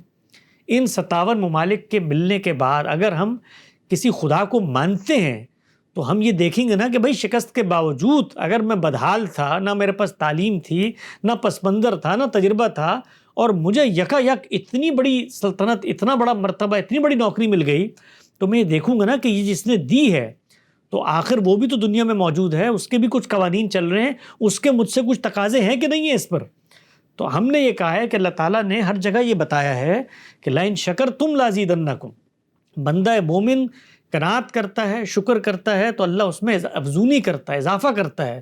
تو ہم گرے ہوئے تھے، ہمیں خدا نے اٹھا دیا، اٹھا کے اس جگہ پر پہنچا دیا، اور ہمارے قدموں تلے سے تیل کے کنویں اور ندیاں بہا دیں، اور ہم وہ قوم جس قوم کو سر چھپانے کی جگہ نہیں مل رہی تھی، آپ امیجن کریں ہم یہود کی طرح دنیا میں بھٹک رہے ہوتے، آج ملک ہمارے ساتھ وہی معاملہ ہو رہا ہوتا جو 100 سال ان کے ساتھ ہوا، لیکن یکا یک صورتحال خدا نے بدلی اور ہمیں عالمی منظرنامے پہ اس سیاسی افق پہ ابھار کے 57 ریاستیں دے دی، اور ان ریاستوں کے اندر ہمارے پاس نہ صرف یہ کہ نیم خود مختاری ہے، بلکہ کسی حد تک ہم دنیا کے معاملات میں اثر انداز ہونے کی پوزیشن میں کھڑے ہوئے ہیں، اس لیے کہ ہمارے پاس کچھ نہ کچھ مالی طاقتیں ہیں، کچھ اسٹریٹجک پوزیشنز ہیں، کچھ قومی خزانے ایسے ہاتھ آگے ہیں۔ تو اس میں خدا کی طرف ہمیں دیکھنا ہے کہ نہیں دیکھنا، اور پھر ہم کوئی وہ قوم ہے جو بے یار و مددگار بازار میں کھڑے ہوئے ہیں، ہم کوئی بیرائی کا غلہ ہے، ہم کوئی رام کی لیلا ہیں، ہم کوئی کیلنڈر کا کھیل ہے، نہیں، ہم خدا کی اسکیم کے اندر اس امت کی حیثیت سے کھڑے ہوئے ہیں جس کے کندھوں پہ کچھ ذمہ داری ہے، اور وہ ذمہ داری خدا کے قانون کے تحت ہے۔ جی یہاں آپ پھر وہی امت والی بات کر رہے ہیں، یہاں تو ریاست ہے نا۔ اب جیسے ایران ہے مثال، اس کے پاس بھی تیل کے کنویں اور گیس کے ذخائر سب ہے، سعودی عرب کے پاس بھی تیل ہے، سعودی عرب نے اس طرح کے پنگوں میں حصہ نہیں لیا تو سکون سے بیٹھا ہوا ہے، وہ اپنے ملک نہیں، کو وہ تو سکون سے بیٹھا ہوا ہے، لیکن خدا کے کچھ قانون ہیں اس کے ساتھ، وہ بنی اسماعیل کے ساتھ جڑے ہوئے ہیں، اور ہم جب ایمان لاتے ہیں تو ہم اس بنی اسماعیل کے ساتھ تابعاً شامل ہو جاتے ہیں۔ یعنی اس کا یہ مطلب ہرگز نہیں ہے کہ جس وقت ہم یہ کہیں کہ ممالک کی تقسیم ہے، نیشن اسٹیٹ کا دور ہے، قوموں کی جنگ ہے، فلسطینی ایک قوم ہے، فلاں دوسری، وہ سب چیزیں اپنی جگہ پر ہیں، لیکن اس سب کے باوصف اگر ہم کسی نظریے کو مانتے ہیں تو کچھ اس کے تقاضے ہوں گے ہم سے کہ نہیں ہوں گے، سوال یہ ہے۔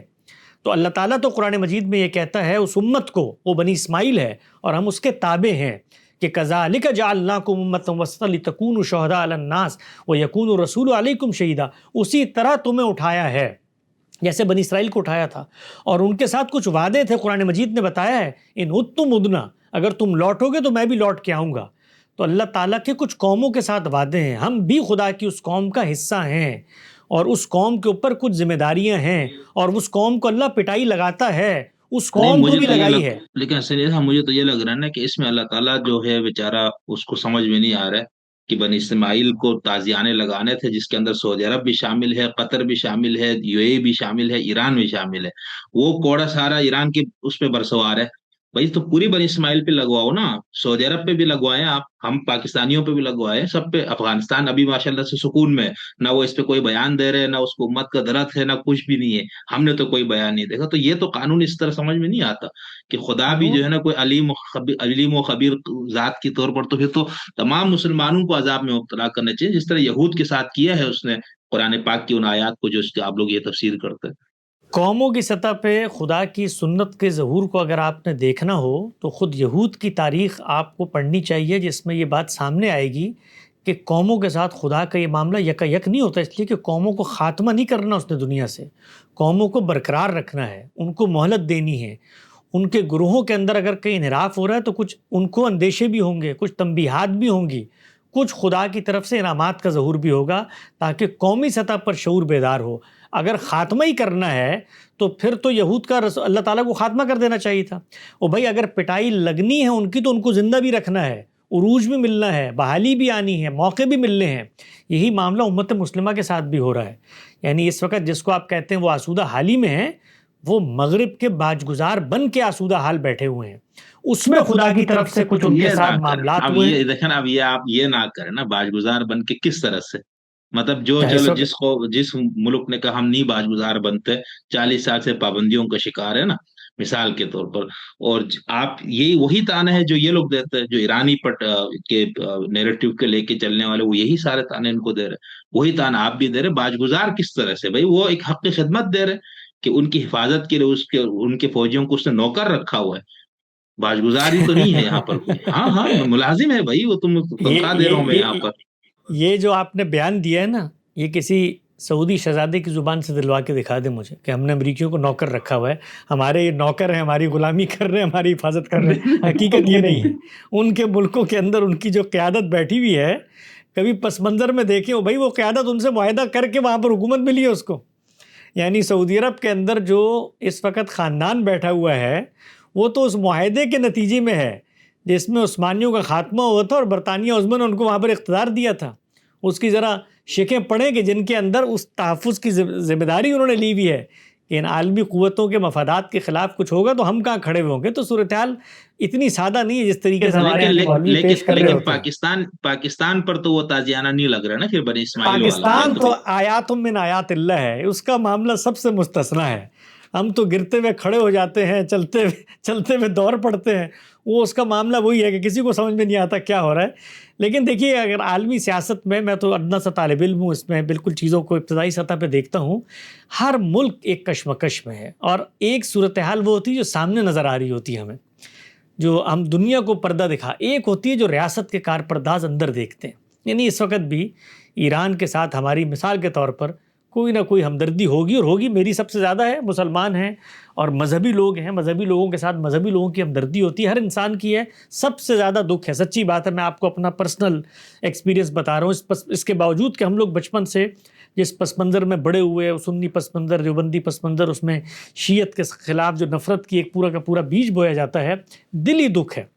اور وہ دکھ کی وجہ بھی، یعنی اگر آپ اس کو ڈی کوڈ کریں تو شاید میں بتا نہ سکوں، لیکن وہ شاید ہماری مذہبیت ہے کہ ایک ملک جو مثال کے طور پر جس کے اندر کم سے کم مذہب یا اسلام یا اس پس منظر کی بات تھی، وہ لوگ تعبیر غلط ہو سکتی ہے، نظریہ غلط ہو سکتا ہے، لیکن ان کے اخلاص پر، ان کی جدوجہد پر، انہوں نے جس طریقے سے ایک چیز کو سامنے رکھ کے کچھ کانسیکوینسز کو بھگتا ہے، اس کے جو نتائج ہیں اس کی عظیمت کا جذبہ بھی ہے. تو میں سچی بات ہے، میں تو بہت دکھی ہوں جو اس پورا صورتحال ہوئی ہے. اللہ تعالیٰ اس میں ان لوگوں کو بھی، قدرت کے قانون کو ہم کبھی بھی اس طریقے سے ڈیکوڈ نہیں کر سکتے میتھمیٹکس کی سطح پہ، اور کبھی کبھی ظالم اپنے اعتماد میں آ کے بہت کچھ کر گزرتا ہے، اس کے نتیجے میں اس کو نقصان ہوتا ہے.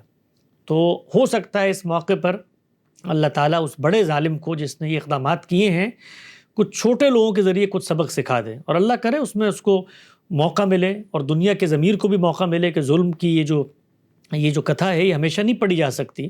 تو دلی دکھ ہے، سچی بات ہے. اللہ تعالیٰ ایران کو اس طرح کے معاملات میں روکے اور خود دنیا میں روکے. ہم تو جس فکر کے دائی ہیں وہ تو یہ ہے کہ ان سرحدوں سے اوپر اٹھ کے اور ان حکومتوں سے اوپر اٹھ کے ایک عالمی نظم بننا چاہیے، جس کا خواب دیکھا تھا کسی زمانے میں، اور اسی پس منظر میں یہ سفر شروع ہوا تھا آگے کی طرف، لیکن یہ سفر اب خاتمے کی طرف جا رہا ہے، اور خاتمے کی طرف جاتے ہوئے اگر ہم اس کو فیولنگ کا کام کریں گے تو وہ معاملہ جو 100 سال میں ہونا ہو سکتا ہے 20 سال میں ہو جائے، اور نقصان سب سے زیادہ اس میں ہمیں ہوگا۔ یہ لکھی پڑی ہوئی بات ہے، یعنی اس نقصان میں یہ تو ٹھیک ہے کہ اس وقت ہر ملک اپنے اپنے خطے کا امریکہ ہے، کیونکہ ٹیکنالوجی کا ریولوشن آ چکا ہے، جو آگے بڑھتا ہے اپنے ڈرون بناتا ہے، اپنے حملے کرتا ہے، لیکن حقیقت یہ ہے کہ ہمارے کچھ اور بھی نظریات ہیں، کچھ اور بھی ذمہ داریاں ہیں۔ اس بیگج کے ساتھ ہماری امت کو گود لینے پہ کوئی طاقت تیار نہیں ہوگی، تو ہمیں اپنے بل پر ہی کھڑا ہونا تھا۔ اس کے بعد خدا کی نصرت اور تائید ہمارے ساتھ آنی تھی، کچھ ذمہ داریاں تھیں جو ہم نے پوری کرنی تھیں۔ ان نیشن اسٹیٹس کے اندر رہتے اس بندوبست کو مان کر بھی ایک ایک قدم اگر آگے بڑھاتے تو شاید دنیا میں مزید بہتری کرنے کا باعث بن سکتے تھے۔ انشاءاللہ میں یہ قوموں کے عزر و نسب کے حوالے سے مکتب فراہی کا، غامدی صاحب کا اور آپ لوگوں کا جو نقطہ نظر، اس کے اوپر میں آپ سے مستقل کسی دن ٹائم لوں گا، کیونکہ یہ بہت اہم ہے۔ اس سے متعلقہ بہت سی آیات کو اگر آپ پس منظر میں پڑھے، سیاق و سباق سے پڑھے، تالیف جملہ جو آپ لوگ کا اصول ہے، تو وہ تو سارا لگتا ہے ادھر صحابہ سے، حضور سے اور مکے کے مشرکین سے خطاب ہے، یہ ادھر نہیں ہے کہ چلے، یہ اس کا ایک فائدہ تو ہوگا، ہماری اس ایک بحث کا ایک فائدہ تو ہوگا، کم سے کم ہمارے ناقدین قرآن مجید کو نظم میں رکھ کے پڑھنے پہ قائل ہو جائیں گے۔ نہیں یار، نہیں وہاں پر تو میں کہہ رہا ہوں کہ وہ تو نظم میں پڑھے تو وہاں تو یہ لگتا ہے کہ وہ نہیں، تو مجھے ادھر بڑی بات خوشی ہوتی ہوتی نا۔ ہے، مجھے بڑی خوشی ہوتی ہے جو تنقیدات ہو رہی ہیں نا، جس میں ہمیں یہ بتایا جا رہا ہے کہ قرآن کی آیت تو اس پس منظر میں ہے، یہاں پر تو شیطان سے مراد یہود تھے، یہاں پر تو یہ تھا، تو مجھے بڑی دلی مسرت ہوتی ہے۔ آپس کی بات ہے، ہمارے یہ سب مقدمات غلط بھی ثابت ہو جائیں، کم سے کم اس میدان میں لانے میں کامیاب ہو گئے جہاں پر اب قرآن کی آیتیں پس منظر میں پڑھ کے ہمیں سمجھائی جا رہی ہیں۔ بالکل نہیں، میں اصل میں بہت عرصہ پہلے بھی میری بہت دلچسپی کا موضوع، اس میں ابوالکلام آزاد، پرویز، پتہ نہیں کس کس کی کتابیں جمع کی، یہ اسباب زوال امت، قوموں کو روز زوال کا قرآن کا، لیکن مجھے کک ہوئی سمجھ میں آ گیا، پھر سوشلسٹ اور یہ نظریات وغیرہ ادھر ادھر چلے گئے، تو میں نے کہا آپ سے انشاءاللہ ایک اس پہ رکھیں گے اور بہت اچھی گفتگو انشاءاللہ آپ سے ہوگی۔ اچھا، غامدی صاحب نے یہ آیت جو پیش کی نا، سورہ اعراف کی آیت نمبر 167، وَإِذْ تَأَذَّنَ رَبُّكَ لَيَبْعَثَنَّ عَلَيْهِمْ إِلَى يَوْمِ الْقِيَامَةِ مَن يَسُومُهُمْ سُوءَ الْعَذَابِ إِنَّ رَبَّكَ لَسَرِيعُ، آیت نہیں پڑھی انہوں نے لیکن حوالہ یہی دیا تھا، تو وہ جب میں نے ڈھونڈی تو یہ آیت نکلی، اور ترجمہ میں غامدی صاحب کا ہی پڑھ رہا ہوں۔ اور وہ بات بھی یاد دلاؤ جب تمہارے پروردگار نے، بریکٹ میں لکھا ہے، اپنے اس فیصلے سے انہیں آگاہ کیا کہ روز قیامت تک وہ ضرور ایسے لوگوں کو ان پر مسلط کرتا رہے گا جو انہیں نہایت برے عذاب دیں گے۔ حقیقت یہ ہے کہ تمہارا پروردگار بہت جلد سزا دینے والا بھی ہے اور یقیناً بخشنے والا اور نہایت مہربان بھی۔ تو اس پہ جو حاشیہ ہے 554 کا، اس میں غامدی صاحب نے لکھا ہے، میں اصلاحی صاحب کی تفسیر بھی رکھی تھی لیکن یہاں پر ٹائم کم ہے، اس لیے میں صرف اس میں غامدی صاحب لکھتے ہیں کہ بنی اسرائیل کو اس فیصلے سے ابتدا ہی میں آگاہ کر دیا گیا تھا، چنانچہ بائبل کے صحیفوں، اخبار اور استثناء میں کئی جگہ اس کا ذکر ہوا ہے۔ انبیاء علیہم السلام اس کے بعد بھی انہیں اس کی یاد دہانی کرتے رہے۔ یسعیاہ، یرمیاہ اور دوسرے تمام نبیوں کے صحائف اسی تنبیہ پر مشتمل ہیں۔ آخر میں سیدنا مسیح علیہ الصلوۃ والسلام نے یروشلم کی گلیوں میں اس کی منادی کی۔ یہ فیصلہ کس طریقے سے نافذ ہوا، دنیا کی تاریخ اس کی گواہی دیتی ہے۔ اس وقت بھی ارض مقدس میں یہ اسی مقصد سے جمع کیے جا رہے ہیں۔ پھر آگے انہوں نے استاذ امام کا حوالہ دیا کہ استاذ امام لکھتے ہیں یہ آشیہ بندی بھی ایک نئے طوفان کی دعوت ہے جس کے بعد ان کی پوری مجتمعی قوت انشاءاللہ یک قلم ختم ہو جائے گی۔ تو یہاں سے تو یوں لگ رہے ہیں نا جیسے انشاءاللہ اللہ تبارک و تعالیٰ نے امام حسین کے علم کو اٹھانے والے ایران کو مسلط کر دیا ہے اس قانون کو نافذ کرنے کے لیے، وہ عذاب کا تازیانہ بن کے۔ لیکن آگے جا کے غامدی صاحب نے فوراً ایران کو بھی عذاب الہی کے اندر شامل کر دے، تو ایک گل سانو سمجھ نہیں آئی۔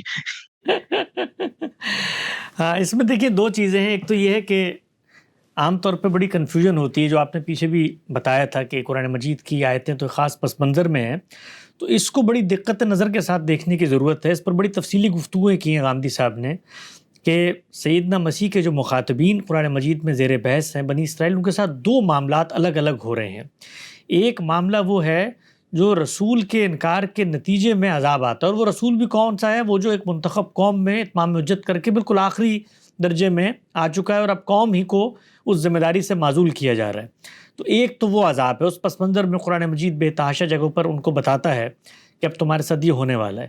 ایک اللہ تعالیٰ کی سنت ہے جو قوموں سے متعلق ہے، وہ قوم ہے جس کا اس نے استفا کیا تھا۔ اس کو تورات میں بڑی تفصیل سے بیان کیا ہے، خود غامدی صاحب نے میزان میں لکھا ہے اللہ تعالیٰ کا وہ قانون کیا ہے، اور وہ قانون قوموں سے متعلق ہے، اور وہ قومیں صرف بنی اسرائیل نہیں ہیں، وہ قومیں بنی اسماعیل بھی ہیں، کیونکہ بنی اسماعیل کا جو تقرر ہے وہ اسی اصول پر ہوا ہے استفا کے جس پہ بنی اسرائیل کا ہوا تھا۔ اس کو قرآن مجید نے بیان کیا، کذالک جعلناکم، اسی طرح ہم نے یہ کام کیا ہے۔ جب اسی طرح یہ کام ہوا ہے تو اسی طرح اللہ تعالیٰ ان قوموں کے ساتھ جن کو ذمہ داری دی جاتی ہے کچھ آزمائش کے معاملات کرتے ہیں۔ اب یہ جو چیز ہے کہ جب یہ آپ کے سامنے خدا کی یہ ہدایت آتی ہے اور ایک عملی مصداق خارج میں موجود ہے تو وہاں پر اجتہادی اطلاق کیا جاتا ہے۔ میں ہرگز یہ نہیں کہتا کہ غامدی صاحب نے اس وقت یہ جو اجتہادی اطلاق کیا ہے اپنے اس فہم کا قرآن مجید کی ان نصوص اور اللہ تعالیٰ کے استفا کے قانون کی اس روشنی میں وہ 100% درست ہوگا، یا مثال کے طور پر ان کو اللہ تعالیٰ نے کہیں سے آ کر یہ بتا دیا کہ یہی کام میں نے کیا ہے، ایسا تو کچھ بھی نہیں ہے نا۔ اجتہادی اطلاق ہے، اجتہادی اطلاق کے باب میں اختلاف کی بھی گنجائش ہوتی ہے، اس کو چیلنج کرنے کا پورا حق لوگوں کے پاس موجود ہے۔ تاہم ایک بندہ مومن کی حیثیت سے ہم جب اپنے ورلڈ ویو میں چیزوں کو رکھ کے دیکھتے ہیں تو خدا کو نہ صرف یہ کہ مائنس نہیں کر سکتے، دوسری چیز یہ کہ ہم جو خدا کے ایک مشن پر معمور قوم ہیں، ہم اپنے ساتھ ہونے والے معاملات میں بھی خدا کو مائنس نہیں کر سکتے۔ اس پہ ہم نے بھی ایک سیریز کا آغاز کیا ہے مسلمانوں کے عروج و زوال کے حوالے سے، اس کی 3 قسطیں نشر ہو چکی ہیں، اور اس میں جو چوتھی قسط ہے اس میں ہم نے اسی پہ بات کی ہے کہ اللہ تعالیٰ کا یہ قانون کیسے روبہ عمل ہوا، اور اس میں جو ہمارے جرائم ہیں ان کی نوعیت کیا ہے۔ یعنی جس وقت آپ دین کے معاملے میں علم کے جمود کا شکار ہو جاتے ہیں اور تقلید محض پہ چلے جاتے ہیں اور مذہب کی حقیقی روح فوت ہو جاتی ہے تو وہ کیسے اثر انداز ہوتی ہے اللہ کی تائید اور نصرت کے قانون پر۔ تو اس کو بڑی تفصیل سے بھی ہم نے سیریز کیا، آپ اس کو ضرور دیکھیں انشاءاللہ، اور اس پر کچھ سوالات ہوں تو اس کے لیے لیکن حاضر۔ ٹھیک، بہت اچھا۔ لیکن حسین صاحب یہاں پر تو دیکھیں نا، یہود سے خطاب ہے نا خدا کا، یعنی ان کو کہا جا رہا ہے کہ تمہارے ساتھ یہ ہوگا آیت کے اندر، ٹھیک ہے، پس منظر کے اندر رکھتے ہوئے اگلی آیت کو بھی ملا لے، وَقَطَّعْنَاهُمْ فِي الْأَرْضِ أُمَمًا، اور اس سے پیچھے بھی بات انہی کے چلی آ رہی۔ تو پھر اگر ہم جیسے غامدی صاحب کو موجودہ اجتہاد آپ نے کہا اس کے اطلاق میں غلطی ہو سکتی ہے، تو اس پہ میرا طالب علمانہ سوال یہ نا کہ پھر تو قوم یہود کے ساتھ ہونا چاہیے نا، اسرائیلی ریاست کے ساتھ نہیں۔ اسی طرح جو مسلمان والی آیت، وہ جو سورہ انعام کی آیت نمبر 65 جس کی طرف غامدی صاحب نے اشارہ فرمایا کہ او یلبسکم بعضن بأس بعض، کہ تمہیں ایک دوسرے سے عذاب کی شکلیں، تو اس میں پھر یعنی اس اب تو میں وہی جو مجھے الجھن ہے نا کہ اب تو ریاست ہے نا، اب تو یہود قوم نہیں ہے، مسلمان قوم کی بات ہی نہیں ہے، تو اس لیے مجھے تو لگتا ہے اللہ تعالیٰ کا کوئی اس میں کوئی چکر ہے ہی نہیں کہیں۔ نہیں دیکھیے، اس میں جب آپ اللہ تعالیٰ کی طرف سے چیزوں کو میتھمیٹیکل سمجھنے کی کوشش کرتے ہیں تو شاید ہم کبھی کامیاب نہ ہو سکیں، وہ سمبولک ہوتا ہے ہمیشہ، اور اس سمبولک چیزوں کے اندر بھی دیکھیے قوم یہود اس وقت کہاں ہے دنیا میں، دنیا بھر میں پھیلے ہوئے ہیں، امریکہ میں موجود ہیں، باقی جگہوں پر موجود ہیں، لیکن ان کی جمعیت کا ایک سمبولک اظہار ہے، اور دنیا بھر میں بیٹھے ہوئے موجود یہود اصل میں اسی سلطنت کی بقا کی جنگ لڑ رہے ہیں، وہ امریکہ میں ہو یا کہیں اور ہو، اور خود اسی قوم کا جو ایک سمبل ہے طاقت کا، اسی کی پشت پناہی بھی کی جا رہی ہے۔ تو قوم یہود کی جمعیت کا اس وقت اظہار اسرائیلی کی صورت میں ہوتا ہے، تو آپ یہ نہیں کہہ سکتے کہ مثال کے طور پہ اگر یہودیوں پہ کہیں عذاب آئے گا تو اسرائیل پہ نہیں، اسرائیل تو ایک نیشن اسٹیٹ کے پس منظر میں وجود نہیں، دنیا بھر سے مسلمان بھی رہتے، اس میں مسلمان بھی رہتے میرے خیال سے، ہم مسلمان بھی رہتے ہیں، مسلمان بھی رہتے ہیں، عیسائی بھی رہتے ہوں گے، جی بالکل رہتے ہیں، وہ تو جو وہاں نقصان ہوگا سب کو ہوگا نا۔ ابھی جو ایران نے میزائل پھینکے ادھر کئی مسلمان بھی مرے ہوں گے سویلین آبادی میں، ہو سکتا ہے، ہمیں تو نہیں پتا، کئی دہریے بھی مارے ہوں گے، تو وہ تو پھر عذاب اس طرح تو نہیں ہو سکتا ہے نا۔ دیکھیے عذاب کی 2 صورتیں ہوتی ہیں، یہی میں نے شروع میں عرض کیا تھا کہ ایک عذاب وہ ہے جو اتمام حجت کے بعد آتا ہے، اس میں تو متعین فرد پہ فرد جرم عائد ہوگی، اس پہ عذاب آ جائے گا۔ قوموں کے اوپر جب عذاب آتا ہے تو اس کے ساتھ قوموں سے مراد آپ کی کیا ہے؟ قوموں کی سے مراد یہاں پر نیشن اسٹیٹ میں رہنے والے قوم ہیں، قوموں سے مراد یہاں پر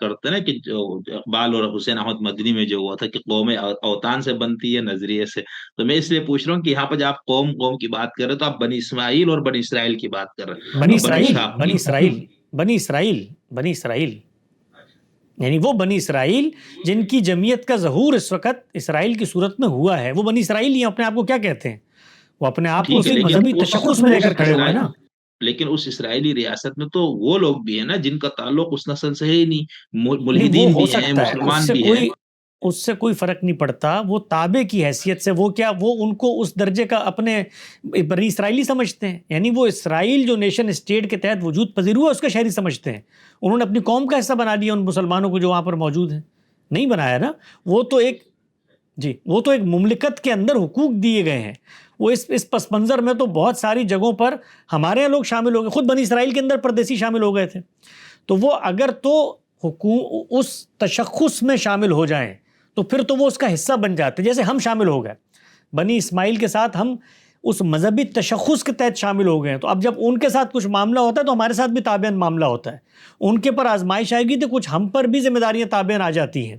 تو اب مثال کے طور پر بنی اسرائیل جو ہیں ان کی علامت اور طاقت کا سمبولک ظہور اس خطے میں اسرائیل کی وجود سے ہوا ہے، وہ قوم وہاں پر آباد ہے، اور دنیا میں ہمیشہ جب بات کی جا رہی ہوتی ہے تو وہ غلبے کی یہی کہ بھئی اکثریت کیا ہے، تاثر کیا ہے، کون لوگ وہاں پر آباد ہیں، وہ اس قوم کے لوگ آباد ہیں، اسی مقدس زمین کو اپنی سرزمین سمجھتے ہیں۔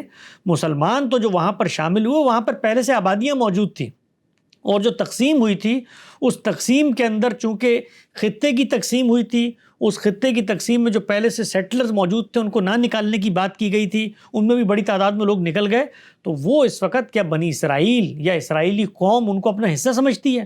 نہیں، وہ اپنی اسٹیٹ کے اندر ان کو کچھ حقوق دے کر شہریت کی حیثیت سے تسلیم کرتی ہے۔ تو یہ لازم نہیں ہے کہ ان کے ساتھ اگر خدا کی کسی سنت کا ظہور ہو یا معاملہ ہو تو وہ پوری دنیا میں جو یہودی موجود ہیں ان کے ساتھ ہونا چاہیے، ایک سطح پر ہونا چاہیے، ایسا ہونا چاہیے کہ جس سے دنیا یہ کہنے پر مجبور ہو جائے کہ دیکھو قوم کے ساتھ واقعی میں عذاب کا معاملہ ہے، اللہ تعالیٰ نے قوم کو بحال بھی رکھنا ہے، برقرار بھی رکھنا ہے، اور پٹائی بھی لگانی ہے۔ تو آپ یہ فرما رہے ہیں کہ جس کو ہمارے عذاب استیصال کہا جاتا ہے، اتمام حجت کی بات آتی ہے، اس میں اس قوم کی پوری وقتی عذاب القوم الذین ظلموا وقیل الحمدللہ، یعنی اس کی جڑ کٹ جاتی ہے، اس کا صفایا ہو جاتی ہے۔ یہ تو ہو گیا اتمام حجت کی بات آنے والا عذاب، اس کے لیے تو چلو ہمارے پاس نصوص موجود ہے۔ یہ دوسری والی بات تو قرآن میں کہیں بھی نہیں ہے نا، یہ تو آپ نے خود ہی اپنے تخیل سے ڈال دیا نا۔ نہیں، یہ تخیل سے نہیں ڈالی ہے، یہ اچھا کہاں تخیل پر سے ہے؟ نہیں ڈالی ہے، یہ تخیل سے نہیں ڈالی ہے، قرآن مجید نے اس کو سوری، میں اس ایک طرح کے جملہ میں نے تھوڑا اس طرح غلط نہیں بول نہیں دیا، مجھے نہیں، ایسے نہیں کہنا چاہیے تھا۔ آپ کو حق ہے کہنے کا، مجذوب آدمی ہے، آپ کی کوئی بات ہم برا نہیں مناتے۔ تو یہ جو قرآن مجید نے اس بات قانون کو ریفر کیا ہے نا، یعنی قرآن مجید کبھی بھی وہ مقدمات جو مسلمات کی حیثیت سے تسلیم شدہ ہیں، یعنی قرآن کے جو مخاطبین ہیں، آپ ذرا اس کو تھوڑا سا بدیہیات سادہ کو کر نہیں کے بتایا، دیکھیں۔ ٹھیک ہے۔ جی میں سادہ کر کے بتاتا ہوں اس کو۔ قرآن کے جو مخاطبین ہیں، قرآن کے جو مخاطبین ہیں ان کا مقدمہ کیا ہے قرآن کے خلاف؟ یہی تو مقدمہ ہے کہ بھئی میری قوم کا استفا ہوا تھا، میری قوم کو کے اندر یہ نبوت آنی چاہیے، اس قوم نے سیدنا مسیح کو ماننے سے انکار کر دیا۔ وہ قوم جو قوم موجود ہے جس کو قرآن مجید، ہم تو اس کو کوئی باہر کی قوم سمجھتے نہیں ہیں، وہ تو ہماری اسی ٹریڈیشن کا حصہ ہے، اس کے بارے میں جو چیز زیر بحث آئے گی وہ تو اس کے لٹریچر میں زیر بحث آئے گی نا۔ تو آپ میزان کو کھولیں، اس کے بالکل ابتدا میں غامدی صاحب نے وہ اقتباس دیا ہے تورات کا، جس کے اندر اللہ تعالیٰ نے اپنے اس قانون کے تحت جو عذاب کا معاملہ ہوگا وہ بتایا یہود کو۔ تو ہم جب یہ کہتے ہیں کہ اللہ نے ہمارا انتخاب اسی بنیاد پہ کیا ہے، تو وہ آپ سے آپ لوٹ آتا ہے۔ ہمیں جس قومی ذمہ داری میں کہیں بٹھایا گیا ہے، دیکھیں یہود کو بٹھایا تھا کنعان میں، اس کے بعد کیا کیا؟ گرد و پیش کی ریاستیں خالی کروائیں، کہ یہ میراث کا علاقہ ہے، اس لیے کہ قوم یہاں پر رہے گی اور قوم نے یہ کام کرنا ہے، قوم کو تحفظ کی ضمانت دی ہے۔ رسول اللہ صلی اللہ علیہ وسلم نے کیا کیا؟ اتمام حجت، یعنی یہ دونوں قوانین پیرلل چل رہے ہوتے ہیں ان قوموں کے ساتھ جن کا استفا ہو گیا ہے۔ تو خود رسول اللہ صلی اللہ علیہ وسلم نے یہ جو گرد و پیش کے علاقے خالی کروا کے اسلام کے لیے خاص کر دیے ہیں، جس کو شاہ ولی اللہ کہتے ہیں تجرد للاسلام ہو گئے ابھی یہ، تو وہ کس پس منظر میں ہوا؟ وہ قوم کی اسی قومی حیثیت میں خدمات انجام دینے کے لیے ان کے تحفظ کے پس منظر میں ہوا کہ یہ ہوگا تو پھر معاملہ ہوگا۔ اب مثال کے طور پر وہ قوم اس جگہ پر نہیں اترتی تو آپ دیکھیے کہ ہمارے دینی پیراڈائم میں، اب یہ میں ایک اور سوال چھوڑے جا رہا ہوں آپ کے لیے، اس پر کبھی الگ سے بات کیجیے گا، یہ ایک الگ موضوع ہے کہ جس وقت صحابہ کرام نے فتوحات کی ہیں، سیدنا عمر نکلے ہیں اور یہ پورا گریٹر شام کا علاقہ انہوں نے فتح کیا ہے، کیونکہ یہ اس وقت جو ہولی رومن امپائر تھی ان کے تسلط کا یہ علاقہ تھا، اور رسالت مآب صلی اللہ علیہ وسلم نے یہاں پہ خطوط لکھے تھے، اور یہاں پر اقتدار حاصل کرنے کے لیے صحابہ کرام پر آپ نے کچھ چیزیں پابند کر دی تھی کہ تم نے یہ کام کرنا ہے، اسی پس منظر میں فلسطین فتح ہوا ہے۔ تو ہم اگر اپنے دینی کونیٹیشن میں دیکھیں تو جس جگہ پر ہماری قوم کو بٹھایا گیا ہے، بنی اسماعیل، ان کے گرد و پیش کے علاقوں کو خالی کروانا یہ خود ہماری اس دینی مشن کا ایک ناگزیر تقاضا ہے۔ ہوں گے کیسے؟ سیاست کے اصول پہ ہوں گے، طاقت کے اصول پہ ہوں گے۔ تو ہمیں اگر طاقت ملتی ہے، آپ نے مجھ سے پیچھے ایک سوال کیا تھا، میں نے اس سوال کا دنیا کے عرف میں ایک جواب دیا، تاریخیت کے پس منظر میں۔ جب آپ دینی پس منظر میں مجھ سے یہ سوال کریں گے تو اس کا جواب میں بطور طالب علم کے ضرور دوں گا کہ اگر ہمیں طاقت ملتی ہے تو اللہ کے پیغمبر نے جزیرہ نما عرب کے گرد و پیش کے جن علاقوں میں صحابہ کرام کی حکومت قائم کی تھی اور کسی مقصد سے قائم کی تھی، وہ مقصد مجروح ہوگا اگر وہاں پر حکومتیں قائم نہیں ہوگی، اور ہو رہا ہے کسی حد تک۔ مثال کے طور پہ اگر یہ توسیع ہوتی ہے اسرائیل کی تو ہمارا حرمین خطرے میں آئے گا، پوری امت اس وقت کھڑی ہوگی۔ تو اس پس منظر میں پھر ہم اس کا تحفظ کریں گے، ہم یہ دیکھیں گے وہ، اور وہاں پر کوئی اسرائیل اور یہود کی شرط نہیں ہے، کوئی ہندو بھی آ کے ریاست بنائیں گے تو اس کا بھی خاتمے کے بارے میں غور کریں گے۔ صحیح، بہت اچھا، بہت شکریہ۔ اچھا سنیہ، تو یہ آخر میں ایک وہ پھر وہ لطیفہ آپ نے سنانا ہے، وہ بالکل اینڈ میں رکھتے، ٹھیک ہے؟ یہ جو اب صحیح ہے۔ ہو رہا ہے، اب چونکہ ماشاءاللہ آپ امریکہ میں رہتے ہیں، ساری دنیا کی خبروں سے یہ سب چیزیں، آپ کا اپنا ماشاءاللہ سے سیاسیات پر، قوموں کے عروج زوال کا مذہبی نقطۂ نظر سے بھی، سیکولر نقطۂ نظر سے بھی آپ ان سب چیزوں کے پر آپ کی گہری نگاہ ہے، اور ابھی جو کچھ دیکھ رہے ہیں، تو آپ کو کیا لگتا ہے کیا انجام ہوگا؟ ایران کے اندر رجیم چینج ہوگا، کسی ایک کی فتح ہوگی، جنگ بندی ہو جائے گی؟ آپ کی بصیرت یا آپ کا تجزیہ کیا ہے اس پہ؟ مجھے یہ لگتا ہے کہ جنگ بندی ہو جائے گی۔ دنیا اس ایڈونچر کی پوزیشن میں اس وقت نہیں کھڑی ہوئی کہ آپ پوری کی پوری قوم کے اندر کسی گروہ کو، کسی ملت کے اندر کوئی سیاسی طاقت موجود ہے اس کا خاتمہ کر کے کہیں سے کوئی نئی قیادت پیدا کر کے وہاں پر بٹھا سکتے ہیں۔ یہ کم و بیش ناممکنات میں سے امریکہ کو اس کا اندازہ ہوا ہے افغانستان کے اندر۔ نہیں، عراق میں تو کیا انہوں نے، عراق کے اندر بھی انہوں نے کرنے کی کوشش کی، لیکن وہاں کے ڈائنامکس ذرا مختلف تھے۔ خود عراق کے اندر جو مثال کے طور پہ رجیم موجود تھی، وہ وہاں کے جو حقیقی نمائندے لوگ تھے ان کے ساتھ مل کر نہیں کھڑی ہوئی تھی۔ خود وہاں پر جو ظلم کیا ہے صدام حسین نے، اور لاکھوں کی تعداد میں جو وہاں پر سیاسی عصبیتیں موجود ہیں ان کا گلا گھونٹا تھا، وہ لوٹ کے واپس آئی ہیں۔ تو ایران میں بھی ملکوں کی کافی حد تک یہی ڈائنامکس، صورتحال ہے نا، ایران نے بھی یہی صورتحال ہے، ولیعت فقیہ کے مخالفین کا بالکل جینا محال ہے وہاں پر۔ مخالفین کی تعداد ہے، خود وہاں کی مملکت نے جو کچھ کیا ہے اس کے اوپر آپ تنقید کر سکتے ہیں، لیکن صورتحال ایسی نہیں ہے کہ وہاں پر جو نظریہ موجود ہے اور وہ نظریہ اپنے پس منظر میں اس رجیم کو ایک طرح کی جواز اور تقویت فراہم کرتا ہے۔ یعنی ایسا نہیں ہوا کہ امام خمینی وہاں پر آ کے مسلط ہو کر بیٹھ گئے ہیں، بلکہ جو کچھ اہل تشیعوں کا نظریہ ہے وہ دنیا میں مجسم ہوتا ہوا نظر آتا ہے۔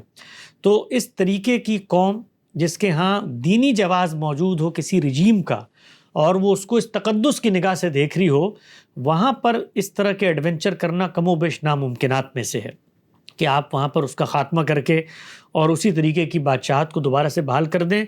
یہ بیج وہاں پر نہیں لگایا جا سکتا، اور مجھے یہ لگتا ہے جتنا کچھ میں نے یہ انٹرنیٹ کے اوپر دیکھا، اور وہ لوگ جو مثال کے طور پہ کبھی یہ خواب بھی دیکھتے تھے وہ اس وقت کافی سہمے ہوئے ہیں، ان کو یہ اندازہ ہوا ہے کہ باقی تو ٹھیک ہے اوپر سے آ کے آپ جو بمباری کر کے چلے جائیں، لیکن یہ نظام بنانا، مملکتوں کو لے کے چلنا، اس ایڈونچر کو اب مغربی ممالک بھی سنبھالنے کی پوزیشن میں نہیں ہے۔ اور اس کے لیے جس سطح کا سرمایہ چاہیے ہوتا ہے، دیکھیے آپ کو تو باہر بیٹھ کے بہت کچھ لگتا ہوگا نا امریکہ کے، خود امریکہ کے اندر جب آپ رہتے ہیں تو ہر نیشن کے کچھ داخلی چیلنجز ہوتے ہیں، اور وہ بھی وقت کے ساتھ ساتھ پائل اپ ہو رہے ہوتے ہیں۔ اب یہاں پر اس وقت کے جو چیلنجز ہیں، جس میں خود یہاں پر جو قوم موجود تھی ان کے ہاں نوکری کے مواقع، مال کی تقسیم، ٹیکسز کے مسائل، اللیگل امیگرینٹس، خود داخلی اضطرابات، یہ کنڈیشنز، ان لوگوں کے آپس کی تنازعات، جنگیں جو حکومتوں میں لے کر آئے، یہ سوشل میڈیا کا ریولوشن، اس میں ہر نیشن اس وقت اپنے بیگیج کے ساتھ ڈیل کر رہی ہے. تو یہ آسان کام نہیں رہا کہ اس طریقے سے آ کر آپ مطلب یہ تو ہو سکتا ہے کہ بھی خاتمے کا بندوبست کر لیا جائے اور جگہوں کو ملیہ میٹ کر دیا جائے، لیکن باقاعدہ نظام بنانا، حکومتیں چلانا، یہ ایڈونچر کرنے کی میرا خیال ہے مغربی قومیں اس وقت پوزیشن میں نہیں ہیں.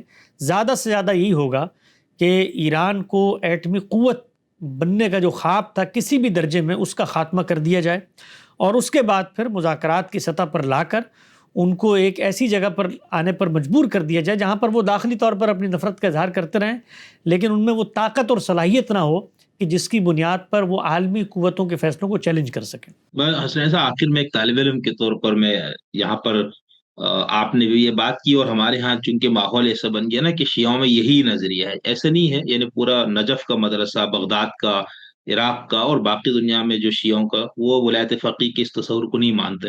وہ کہتے ہیں حق حکمرانی خدا نے امام کو دیا، یہ غیر امام یا غیر معصوم کو نہیں ہے.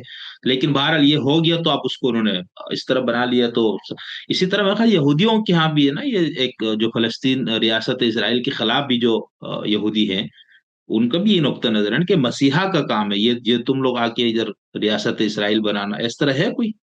نہیں، بہت کم تعداد میں ہیں ایسی چیزیں ہیں. اور خود اس وقت جو آپ کو حیرانی ہوگی یہ بات جان کے، جو ایونجلسٹ فرقہ ہے مسیحیوں کا، جو اس وقت ان کی پشت پناہی کرتا ہے خود ان مغربی ممالک کے اندر، اور بڑے پیمانے پہ وہ چاہتا ہے کہ وہاں پر ان کو استحکام ہو، اس کے پیچھے بھی ان کا مذہبی نظریہ ہے کہ یہ یہاں پر ہوں گے اور پھر سیدنا مسیح کی آمد ہوگی اور پھر اس کے بعد وہ خاتمہ کریں گے ان سب کا. تو ہاں، تو یہ جس طرح آپ چیزوں کو دیکھتے ہیں نا نیشن اسٹیٹ کے دور میں، اور قومیں وہاں موجود ہیں اور یہاں موجود ہیں، یہ کہانی اتنی سادہ بھی نہیں ہے. یعنی خود عالمی قوتوں کے اندر جو پس منظر میں تائید موجود ہے یہود کی، وہ محض یہ لفظ کو پہ غور، وہ محض اس خطے میں سیاسی اثر رسوخ کے پس منظر میں نہیں ہے. یہ حقیقت ہے. اس پر بہت کچھ یہاں پر آپ کو لٹریچر بھی مل جائے گا.